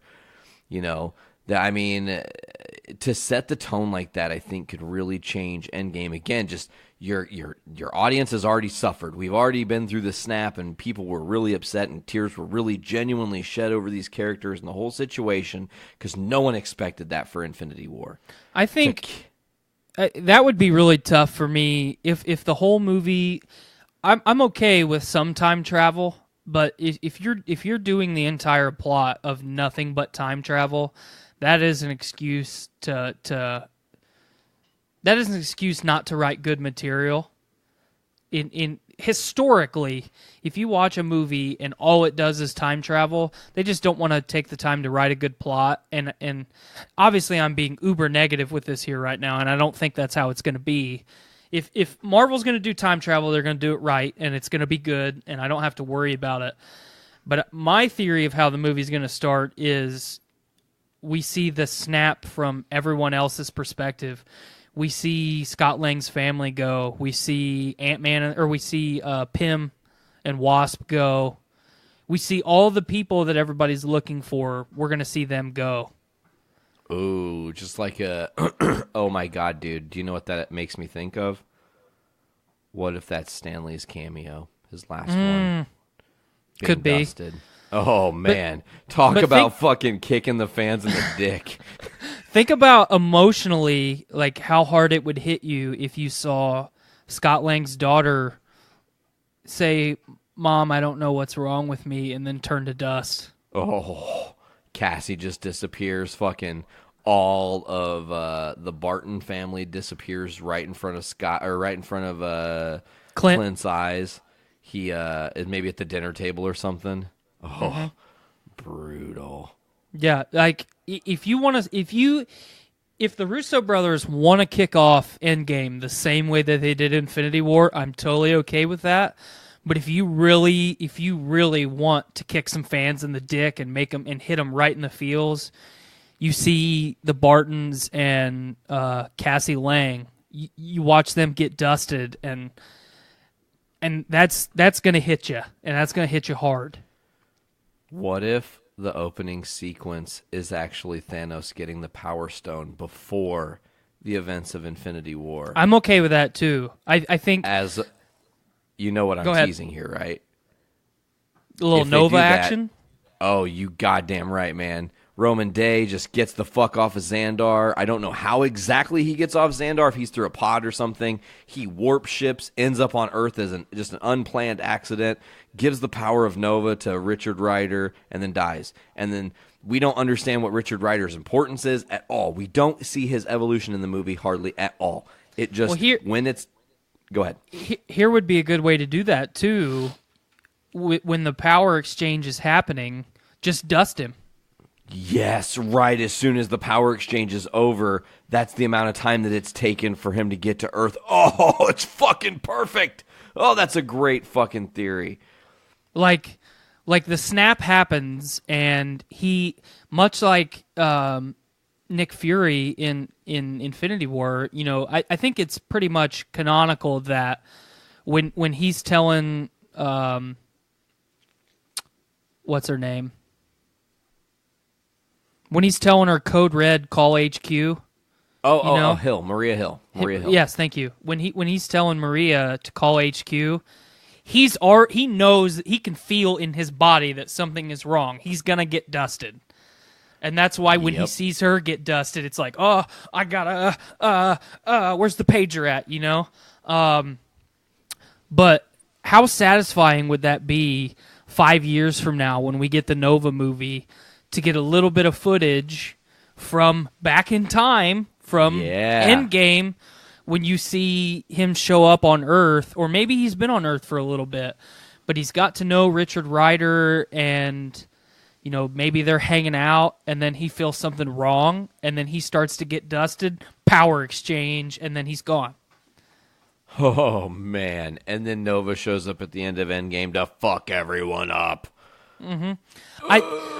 Just about every other time that I'm on Journey into Comics, I gush about how much I want Nova in the next in the next saga of the MCU. Absolutely. I think especially now that we've brought Captain Marvel in, there's so much that you could do with Nova and Marvel together. I mean, there's so many iconic team ups that you could make. Not even that have been done, just that you could make, and so many cool stories. There's so many ways that they could possibly start Endgame, and there's very few of them that I would complain about. To kind of jump on and run with maybe seeing the Xandar and the Power Stone and all that. If they do that, if the Russo brothers open Endgame with that, are we going to see it all the way up until the Asgardian ship gets attacked?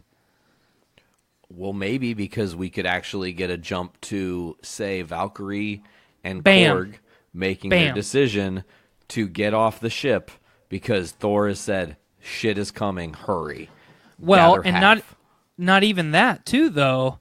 Thanos comes in and just wrecks everybody, and he says, okay, all of you on the left, you can leave. All of you on the right, you have to stay. And then we see Valkyrie and Korg take off, and that was his decision that he made, you know? He let them leave. Yep. So I think then we're also going to see Valkyrie's perspective on the snap as well. And she's going to watch half of the fucking Asgardians she's protecting vanish. I was going to say, do you think half of the half got dusted? I'm pretty sure they confirmed that. The Russos did at one point, saying that they, you know, obviously Thanos' taken to half of life. He had done that to other races, but then when he did the snap, he did it to half of all life that was remaining. So if you were dead before the snap, I mean, you didn't count as a part of the decision to take down half. That makes sense. So it's there's so much shit with it. And then they also released Endgame footage today. It was a little 20-second spot of Rocket in the Benatar, and he goes, "How many of you guys have gone to space before, or have never gone to space before?" And like Black Widow and Cap and somebody else raised their hand because obviously they've never done space travel, and he's like, "Don't puke on my ship." So that's the only footage they've released. Ultimately, this movie ends, the way I envision it is literally Thanos in the center of a very large circle surrounded by all of the Avenger cast, including side characters. If you have a power, you'll be in that circle taking on Thanos at the final moments to take him down once and for all. You think this is going to be a one final battle royale sequence?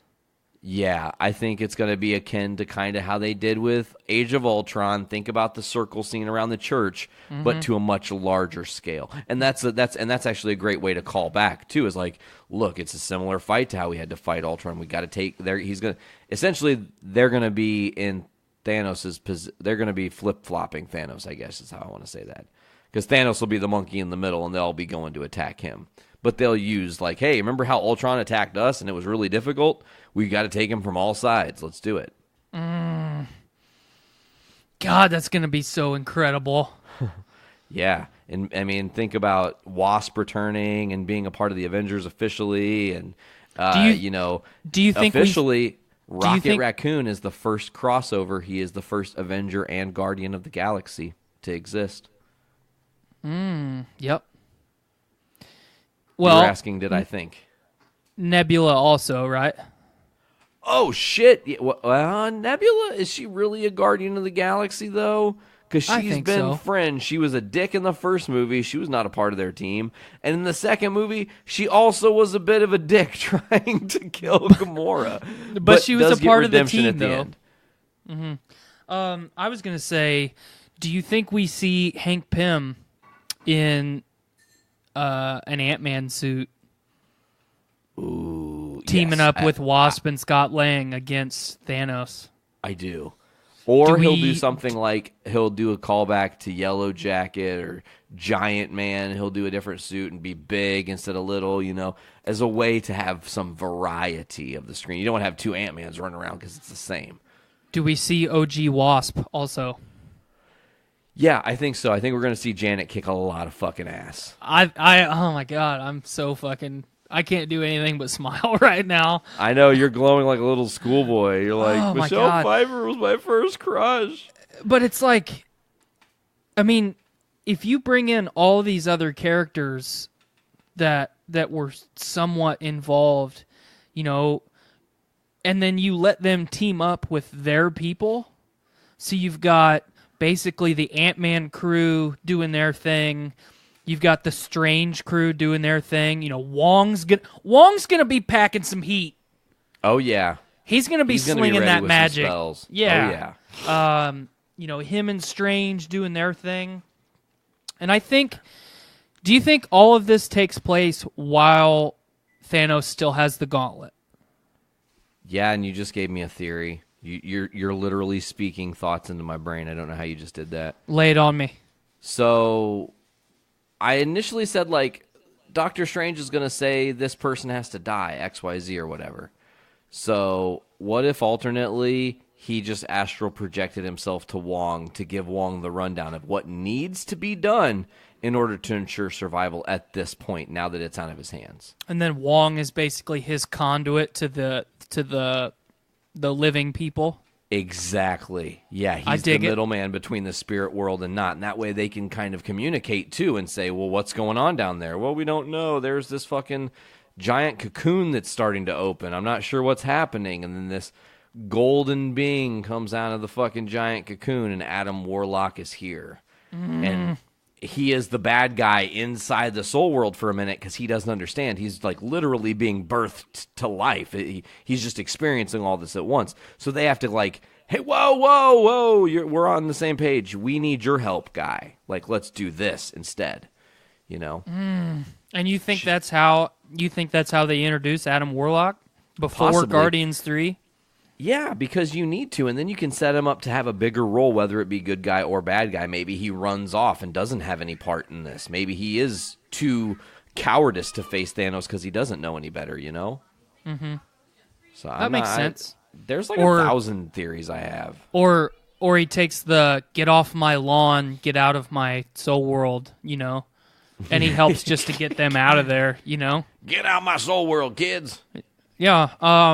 What do you think? One of the biggest questions I have is, what do you think Vision's role is in Endgame? We're gonna get Vision Bot 2.0. Okay.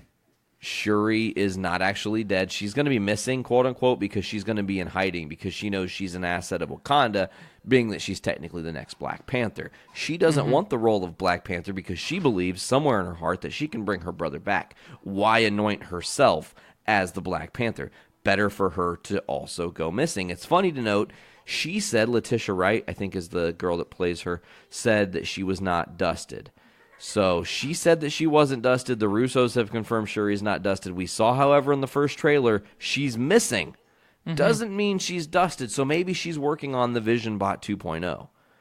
Okay. And then Vision's memories and everything will still be inside him. He'll be a new-looking version so they can sell fuck tons of toys, mad toys, you know. But then when his return is there, because Vision died before the snap. Again, much like Loki, you need a different way to bring him back because undoing the snap doesn't unkill Vision. So maybe this is their workaround, is to bring him back via using, she was mapping out those 2 million neurons in his brain during 2 trillion. I think it was 2 trillion neurons in his brain during Infinity War, and she was working on completing it. So she had 90% of the data there, and maybe he only lost 10%. She could probably fill in the blanks for him, you know? What do you think about the theory that Banner has actually been Loki this whole time? Not possible, especially with my theory that as soon as Thanos attacks Avengers Tower and kills Hulk, or kills Banner, rather, that Hulk will unkill Banner. Okay. Like, Thanos shows up to destroy Avengers Tower. He's pissed for whatever reason. He's like, I fucking killed you guys. Stop trying. Be done. Give up. You're not going to undo it. Fucking just accept it. Like, I'm sick of this shit. I'm going to destroy your fucking building. Get over it. And then he, when he lands, he crushes Banner. And you're like, oh my God, he just killed Banner. What the fuck? And the fight's raging on and everything's happening. And you think, oh my God, Thanos is going to win again. Ugh! Here comes Hulk to fucking wreck him. And now Hulk's had a lot of time to think about that first fight with Thanos. He's a little bit more prepared, let's just say. So I think it could lead to some interesting things. Do you think maybe the reason Thanos is attacking Avengers Tower is because Tony's still in his head? Ooh. That's an interesting thought. Because the whole reason he's doing the snap and then leaving, he wants peace. He wants retirement. He wants to be left alone. And he goes to his quaint little farm property, and we'll say Sanctuary 3 for the sake of it. And he's trying to enjoy he's trying to revel in what he accomplished, and he can't because Tony's in his head. Oh my God, much like how Tony was getting the same feelings from Thanos. It's like reversed now. Mm-hmm. Ooh, I love it. He's all pissed off. He shows up. He has to kill Tony. Oh, man. Do you think that means that we would then get Tony's death there? Maybe that's the early death that we talk about? No, He wasn't on the Benatar when they were traveling into space. Maybe, but ultimately I still think that in the end, Tony's going to have to be the one that walks into the yellow rock. I mean, man, he's got to be the one to. I think as far as lasts, Cap hanging the shield up for the last, or Cap strapping on the shield for the last time would carry a lot of weight. But I think Tony taking his helmet off for the last time and saying, I'm done. I don't want to do it anymore, and my brain can't take it anymore. And then he's done. Here's the reason I don't think it can. Maybe it does, though, have to be Tony. I just don't see Tony doing that sacrifice move with Pepper still being alive. But think about this, though. They do a little bit of foreshadowing in Infinity War when she talks about the reactor that's in his chest, and she's basically chastising him for having it, and he's saying, well, I do this to keep you safe. He sacrifices himself to keep Pepper safe. Ooh. Damn, that's brutal. I'm telling you, man, it's going to be all emotion turned up to 11 the whole movie. Yeah. And I'm going to... Okay, so I put this out there. I don't know if it caught fire, if anybody even saw it, but what I want people to do once Endgame drops is only use one word to describe it. That way we avoid spoilers for fans and stuff. So when I'm done with Endgame on Thursday, I'm going into the group chat and I will put one word. And it will either be not capitalized or capitalized accordingly to let you guys know what I mean. Fuck yeah, caps lock. But it's only going to be one word. It might be a really longly spelled out one word. One awesome, but man, I'm really looking forward to this. We are, as we sit here, release day. It is the 15th. We're 10 days away from Endgame. What supporting characters do you think are going to go, if any? Because I've gone on record for a long time saying Black Widow's got to go. Dead. And not because she's a bad character, not because I don't like Scarlett Johansson, not she's because of any of that, but because first female. And she's also the most impactful character when it comes to Banner. Yes. I've said it for a long time that you use her. You know, I really like the idea of Banner dying and Hulk bringing him back. Really love that because I've never thought about it that way. And that's I a should callback have to Captain America, the first, the original. I don't know if it was an after credit or a pre-credit sequence. Do you remember that? The first Captain America, the first Avenger had a scene. Or no, not incorrect. Not Captain America. It was the Incredible Hulk movie with Ed Norton had a scene. It was either an alternate ending or an after credits, or I think it was an alternate opening credit sequence where Norton's character goes to the top of like Mount Everest to kill himself, and he blows his brains out. They actually reference it in Avengers, the scene that never gets seen, but that causes an avalanche, and in the avalanche you actually saw Cap's shield. And they teased, like, that's how Cap's going to show up, and they never ended up doing that. So yeah, I never saw that, but I remember him talking about it in Avengers. You know, I tried to end it, and the big guy brought me back. You know, I swallowed a bullet, and he spit it right back out. Like, you fucking took a bullet to the dome and didn't die. And they just actually did something similar to that when they brought, I think it was like 2014 or 2015, they brought the Hulk back as the Immortal Hulk. Not the Immortal Hulk Hogan, don't get it wrong. But, and he got shot in the head, and Banner was all fucked up and forgot he was Hulk, and then he came back. It was crazy good, so.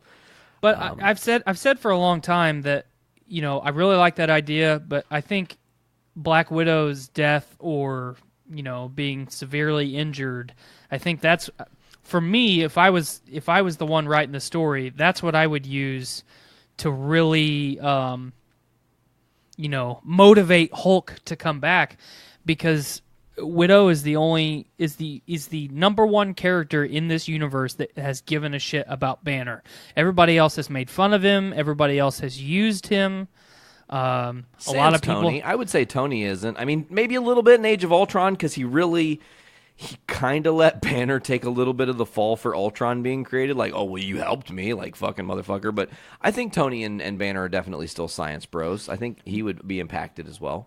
Right, but I think, you know, I mean, Banner and Widow had a legit relationship. So they be fucking in the shower. Yeah. Well, they didn't fuck in the shower, but he wanted it. And he's like, yeah, but then if my blood pressure gets too big, I'm going to split you in half like a fucking, I don't know what. It's not going to be pretty. And her response was, I can take it. Yeah. And then Doctor Strange was like, no, you can't. You can't. Don't. Abort. Yeah, I don't know. I mean, there's characters that I'm really, really excited to see what happens in this film. You know, Thor, Captain Marvel, Scott Lang, Clint Barton.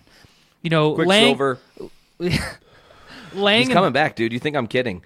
I guarantee you, Aaron Taylor Johnson is one of the surprises we get in this movie. How amazing. How? Dude, if they time travel at all, if literally the story goes like this, in order to get the stones, we're going to have to travel in time to where the stones were before we got the stones. And we know where all the stones were because who knows? Thor knows, because Thor was on the ship with the Guardians when they laid out where the Power Stone was, where every other stone was. Thor was there for when the snap happened. He knows. So he knows the plan. He knows where they all lie. Okay. So therefore, if you say, okay, we're going to have to go to the Battle of New York and just steal the Tesseract in that moment. Don't worry about the scepter. It's not a big deal because we'll get the scepter once we get ourselves to Age of Ultron. However, the events of Age of Ultron aren't necessarily going to just be us going to that same movie. They've already changed history once, so things are going to keep altering as we get the stones, and they're going to reset the whole fucking thing back to before Thanos did the snap. Gotcha. I love that. Bingo. That's my opus fucking theory. It's the best I got today. I don't know if I have a better one, but... Are they going to make the character better if they bring Quicksilver back? I mean, they could change him, rewrite him, write him differently, give him a different attitude. You know, maybe at this point, Wanda and Quicksilver were already Avengers and good guys and never dealt with Baron von Strucker because the Tesseract was... Or maybe they take the fucking scepter in the Battle for New York and then get the Tesseract.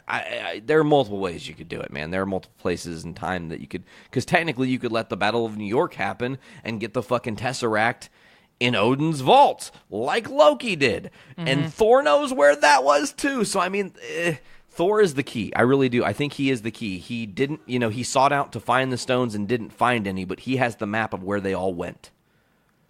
I love it. Except for Vormir. He didn't know Vormir because the only person that is the one loophole in my theory is he wouldn't know how to stop the Soul Stone. Do you think they go back in time to stop the Red Skull from going to Vormir?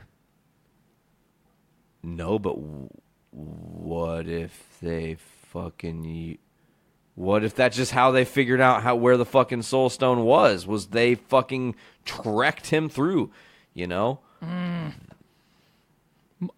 If they just bring Red Skull back in any capacity, I'll be happy. So what I want to see back?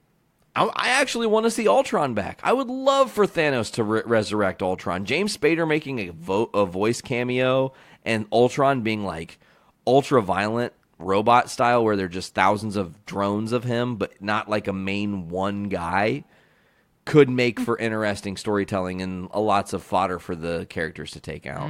Yeah, I really like that. Thanos basically assembling his team.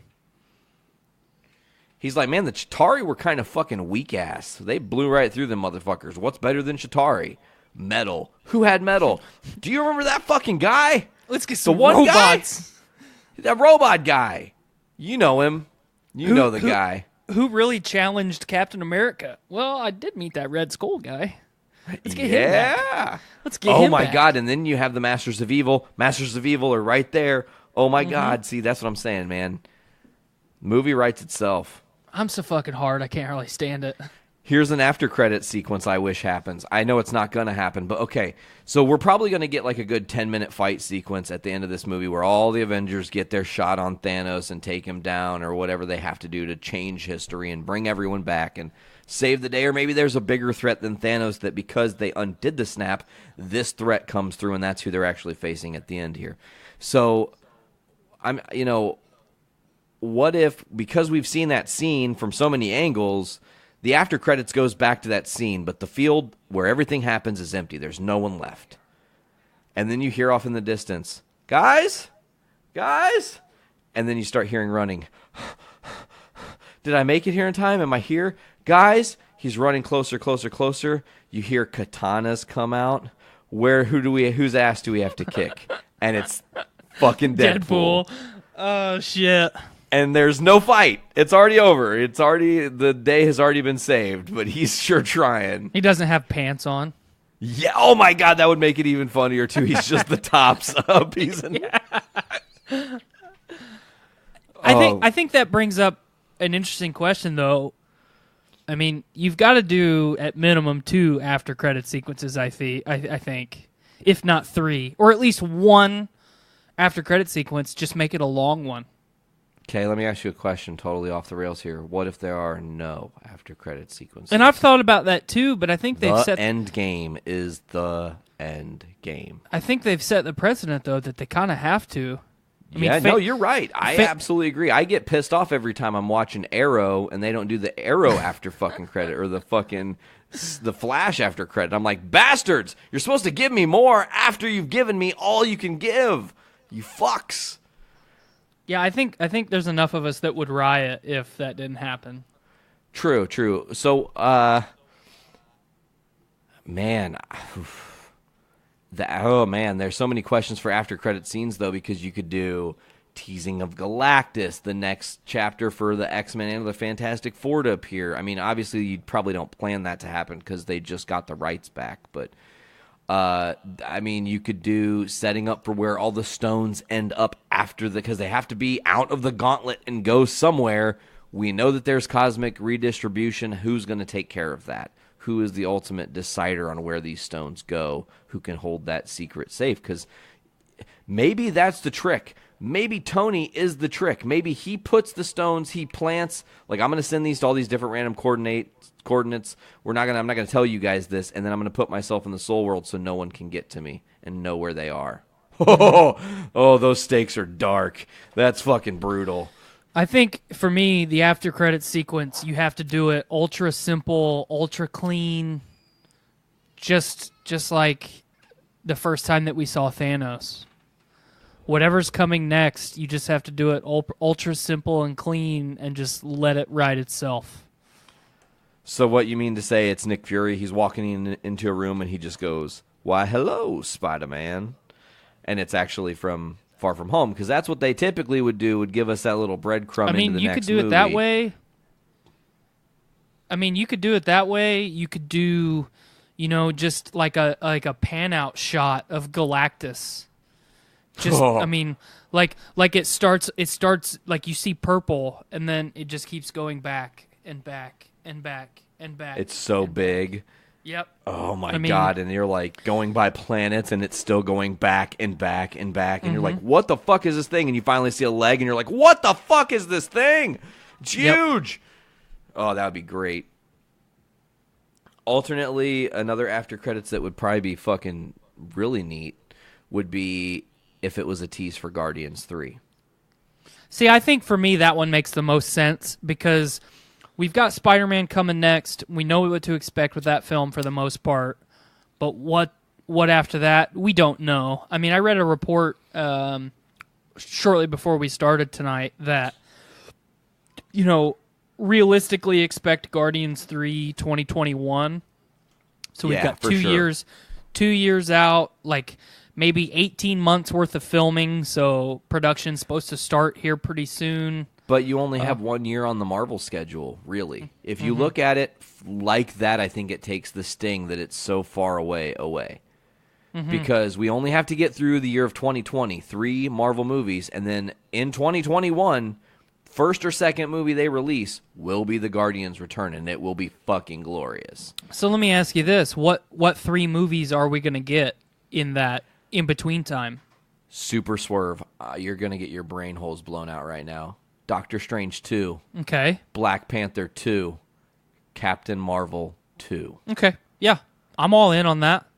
Or if it's not Captain Marvel 2, the third movie of that year will be the Black Widow retro movie that predates everything that we've already seen. That'll be like a timepiece movie to set up maybe a new character being introduced into the future that was from her past. When do we get this Eternals movie?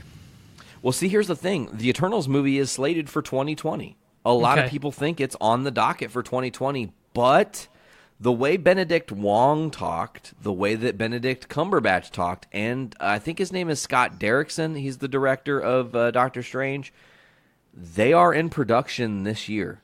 When would that movie come out?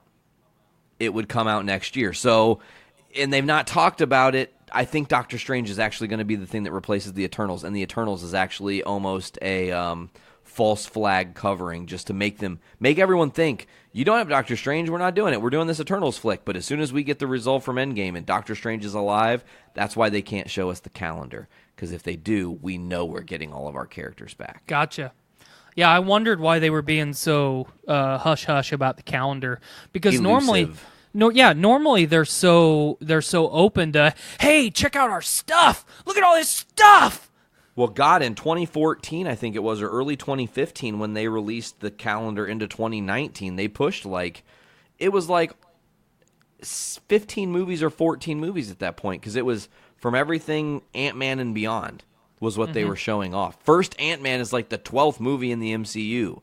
So they were like, here are our next 10 movies. And then they said, we're not telling you another movie, so you're going to just have to fucking wait. We can't say shit. You're going to have to we wait. told you shit, but now we're not saying shit. Yeah. Man. Do you have an ultimate theory that, in the back of your head would pay the most fan service in your eyes to everything they've built? Or alternately, on the flip side, I think this is a good question too, is there a end game to this that pisses you off? Something that wouldn't smell right if they left it on this? So for me, what wouldn't smell right is Tony and Cap both surviving and both continuing to be Avengers. Okay, I'm 100% agree with you. They can't be stars of the team anymore. Because there's a couple different directions that I want to take with this. If Cap is going to survive, I want Cap to retire. And I want Cap to retire for a couple reasons. He's earned it. And then if we're doing time travel, are we bringing Peggy back? Do we know what's going on with that? Or is Cap going to continue his relationship with her granddaughter? I would like to see that happen. But give the man his retirement. He has earned it. Going down a different track, if Cap is going to survive and retire, I want to see Bucky or Falcon pick up the shield. I think that's the whole entire premise of that show they're going to have on Disney+. Yes. Falcon and Winter Soldier are going to be training and being a team to determine who will ultimately pick up Steve's mantle, because they cannot live. The world will not be able to go on without Captain America. Right. And so if Tony is going to survive, I want to see Tony have his family. I want Tony to get past his psychological trauma of not having his mom and dad, to give his son or his daughter his mom or dad. You know what I mean? Yeah. I want to see Tony have a family. I want to see Tony either be the mentor person and kind of the consultant for Shuri, Banner, and Parker. Yes.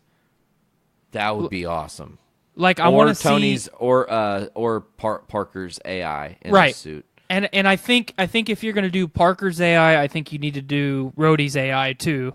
I said that the other day in the group chat. I really, really dig that.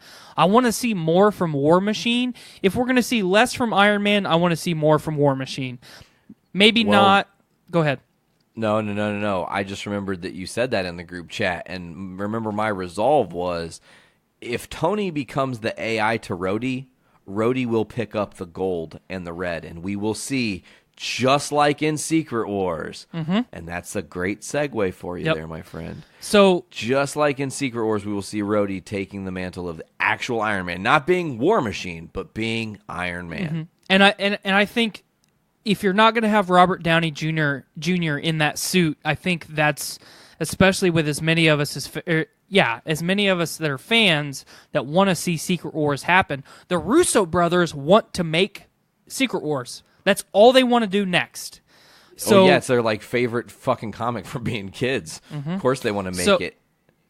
So with ambitious as those two directors are and everything that you have happening, if they don't have the money to keep paying Chris Evans and Robert Downey Jr. and Scarlett Johansson.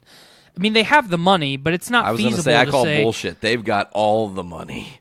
They've got the money, but it's not feasible to say, well, Robert Downey Jr., your contract is up. We're here to negotiate your new contract. We're we're going to offer you $500 million to do the next 10 movies, and Robert Downey Jr. says, "Ha, try $1 billion." You know, like, okay. I mean, Well, would depend on. I think it would depend on screen time though, because if you say you're in the next 10 movies, but it's only going to be voice appearances, and we're going to give you $50 million, he's going to do it. Or like, okay, your agreement is $50 million plus 10% of every earnings of each movie.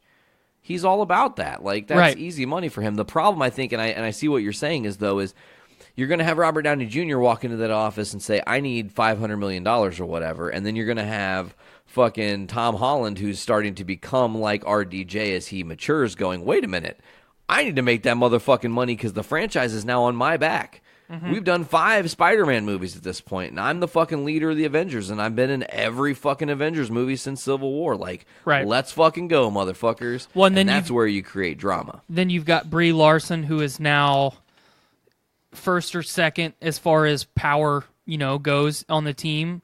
And I've said for a long time, let Cap and Tony both go their separate ways away from the Avengers squad.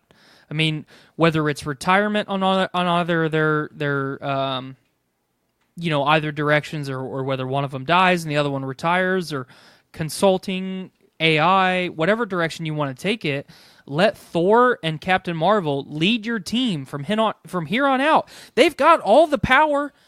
And fuck yeah, they do. The relationship that you could build between Thor and Captain Marvel, and I'm not even saying romantically. No, they would come. The comedic side of those two against each other would be fucking incredible. Well, and you have 2 people. You have one who is a god, and the other one who is a superpowered human. They are total opposites as far as personality goes, but then they have a lot of the same traits. And they can go toe-to-toe. Yes, and they both give a shit about everyone else that's around them. I would imagine Captain Marvel will give a shit by the end of the movie about everyone else that's around her. So it's much like the Star Wars stuff that we talked about earlier. The possibilities are endless. I just think that you have to trim the fat somewhere. I think Scarlett Johansson needs to go, Robert Downey Jr. needs to go, and Chris Evans needs to go, and then you have star power enough already. Let's bring Ruffalo, Hemsworth, Brie Larson, Tom Hiddleston, maybe possible Loki could return. We'll see. Black Panther. Yeah, Chadwick Boseman. Hello. Yeah. So that's the star power that you have. Cucumber Bender Snitchel. What was I did one the other day. It was Bender Snitch Lick and Scratch. I don't know where that came from. I like to get even more obscure with it, like Turtle Power Power Ranger. Fish Monkey Dog Balls. I don't know. Like, I took that meme and I just butchered it. Like, let's do this, but make it worse. But I think that you have so much star power if you remove those 3 already. And then that's not even pointing out all the other people that you can bring in behind them. New characters. The next wave of talent. Who's gonna play? Who's gonna play Adam Warlock? Who's to say that he doesn't have an overarching, bigger picture with the Avengers? Zac Efron should play Adam Warlock. I like that. You pitched that to me a couple months ago, and I really, really dig it. Yeah, I think that's. I've seen him in a couple roles that makes me believe that Zac Efron would be great at that, and especially the fact that he just nailed this horror movie with Bundy's, whatever, the Bundy tapes or whatever the fuck that, I don't know what it is that it's called, but that shit, like, he could act in a fucking square circle for me. He can do anything, so I'm all about Zac Efron, I think, taking that over. I really dig that too. Yeah, she just snuck up on me. I think... kind of lost my train of thought. I think there's so many characters that you can bring in. There's so much talent in Hollywood right now. I think they would be dumb to not to make it stale, because I don't think with those 3 that things are really going to get stale, because they're all phenomenal actors. I just think as long as we're keeping it fresh, then why would you not? If you have fresh stories, new actors, new directors with new visuals, always pushing the envelope with what you can do with your visual effects and all these things. Everything gearing to the future, you know. In the 80s, I want to mention, in the 1980s, they were talking about this thing called superhero fatigue.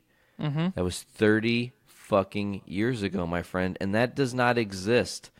Superhero fatigue has outlasted the spaghetti western. One of the things that our country was allegedly built on was everybody loving these fucking spaghetti westerns and old school movies, and they didn't live as long and survive as well in the climate of cinema as these superhero movies are. Correct. And didn't make the same kind of money. So I think that we can officially put to rest, with Endgame being the end of the Infinity Saga, we will officially put to rest the ideology that there is anything as superhero fatigue. Because, again, you said it best, fresh. As long as they keep things fresh, as long as they keep us entertained and interested and keep changing the status quo and keeping us on our toes and having us do 2-hour podcasts trying to figure out what the fuck they're going to do in Endgame, like, they have won.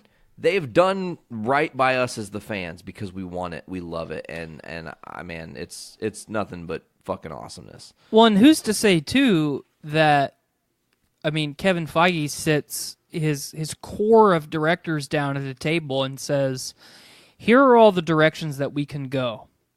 We're eventually going to go down this track, say to Secret Wars / Galactus. We're going to get there." But in the meantime, I want one of you at this table to raise your hand and write me a totally original, totally unique, one-off movie for any of these characters. If you, Taika Waititi, want to write me a totally original Black Panther story, you got it. I want one of you to do this, and we're going to weasel this in here somewhere in this roadmap, and we're going to see what happens. I think they're at the time period now where they can afford to take a little bit of risks. Yes, absolutely. As long as they cast the right people, from producer, director, all the way down to the people getting them coffee, I think that, which historically they do it better than anyone else, I think that they can afford to take a little bit of risks, and who's to say that we don't get a totally unique original story somewhere down the line? Absolutely, man. And it's like another thing I wanted to talking about original stories. I don't know if you know much about this, but the Disney Plus service is also going to have Marvel What If, which is going to be an animated show where they take moments in the MCU and turn them on their head. So instead of Cap getting the super soldier serum, Peggy gets it. Yeah, I think that'll be really cool. And that's the it'll be first really story they're fun. telling. It'll be really, really fun. Absolutely. I think the world is Marvel's oyster, as it were, and they'll shuck how they want to shuck, man. Shucking good times here. I think that's going to do it. Do we got anything else we want to dive into before we get out of here, my man? Not really. No, we've done it. I've been nothing but ecstasy for like the last 3 hours between The Mandalorian and thinking about what we were going to talk about tonight and everything else. I don't know that my brain can handle anymore. Also, hey, I want to say thanks so much for letting me reschedule this when I was fucking dying yesterday. And it totally works, man. No, I'm glad it worked because I was like, we had to drive into the city to get Sarah from her sister's house. I'm like driving into the sun all day and in the city, which is fucking stressful sometimes. You know, people driving like assholes and whatnot. It was a nice day. We got home and, man, my eyes were heavy. And I'm like, something's not right. And then it just, you know the feeling. You're like, oh, and it's time to die. I feel fucking wretched. Let's go crawl into a hole. I'm going to go throw up and then rethink actually existing as a human being for the next couple hours. And try to figure out if I can find any way possible to stop making the light pain in my eyes happen. That's the one that kills me. Like that, the back of the neck migraines or in my temples, those aren't the ones that like shut me down. But my eyes, man, as soon as it hits my eyes, I'm over. I'm just like, I'm tapped. For me, it's the nausea, because once I throw up, the nausea doesn't go away.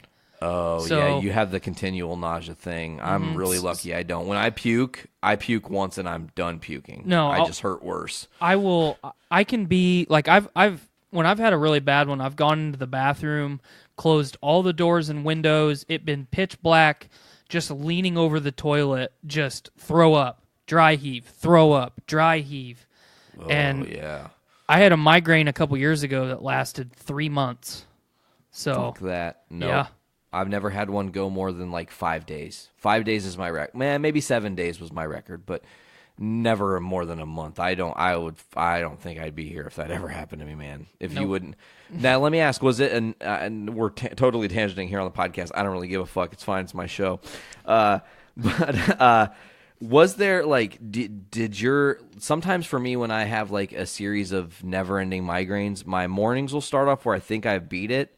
I'll end up with what I call, like, the halo effect, where it's like I have a peripheral halo migraine where I feel like I could hurt, but it's not really that bad, and then it just rages. It's like, oh, yeah, and I'm here.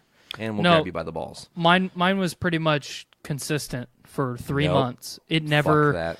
I mean, it was, pain over the top of my eyes, in my temples. I'm thankful because I don't have the light sensitivity, so I can still function a little bit. Yeah. But the nausea is so bad. Like, the most pleasant smell in the world Can turn your stomach. will just make me fucking puke. Yeah, that. And it's that's totally, when you know it's bad. It's totally random. Like, I could start to feel good for a couple hours and walk into the kitchen and open the refrigerator, and you know what the inside of a refrigerator smells like. A clean refrigerator. It just, like, it has a totally unique smell. That smell, It's like plasticky. yeah, that smell would make me throw up. Oh man, I'm so sorry. Ugh. Luckily, I figured out what was the main cause of my migraines, and I've got a hold on it for the most part. Nice. So I don't deal with them very often, but when I do, they're just as bad as they used to be. Yeah. They don't get better. No, man. No, and I don't know if you ever got like went to the doctors and had them like do the brain scans and shit, but it was terrifying to hear. And I feel like you're gonna say the same thing. But like my doctor looked at me and was like, "We have no idea. You're just gonna have them. Like you're gonna have to live with this. Sorry, you don't have anything in your nasal cavity that's blocking you. You don't have any fucking tumors in your head."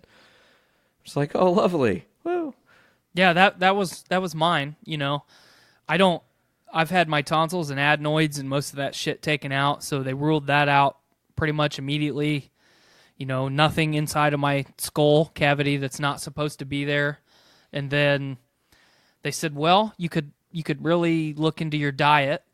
Diet affects it. Of course, everyone's gonna suggest the fucking diet. I hate that. Personally, I was like, okay, And then they're like, well, I mean, sleep deprivation causes them, so you could look into how much sleep you get. And I was like, all right, thanks. I'm paying you like $3,000 an hour right now, Mr. Neurologist.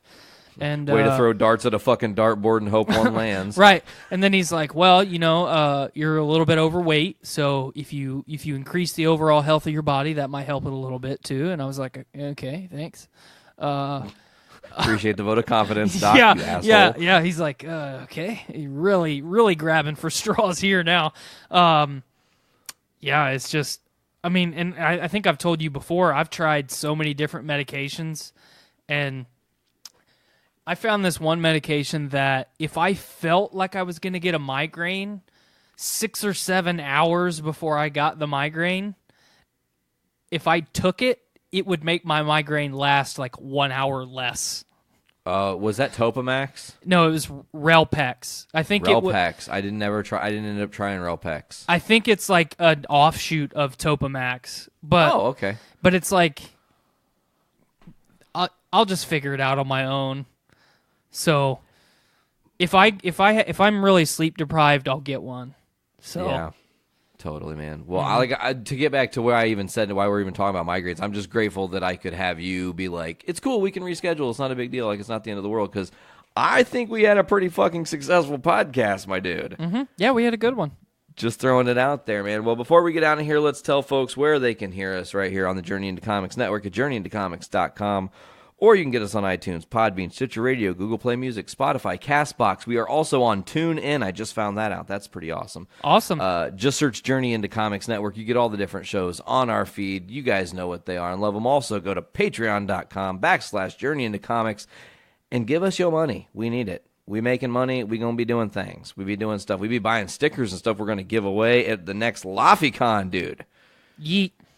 That's coming up here, actually, the weekend of Endgame. So that's going to be a busy one the last week here in April, coming up in about 10 short days, folks. Tyler, thank you so much for joining me, man. Thanks again for having me. Fucking A, it's always a pleasure to have you on this podcast. We'll do it again very soon, I'm sure. And we'll also do it at LaffyCon. I'm so excited. All right, folks, well, I think that's going to do it for Journey into Comics 239. I have been your host, Nate. And I have been Tyler. And we will see you folks later. Please fill your brains with shit. Later, guys.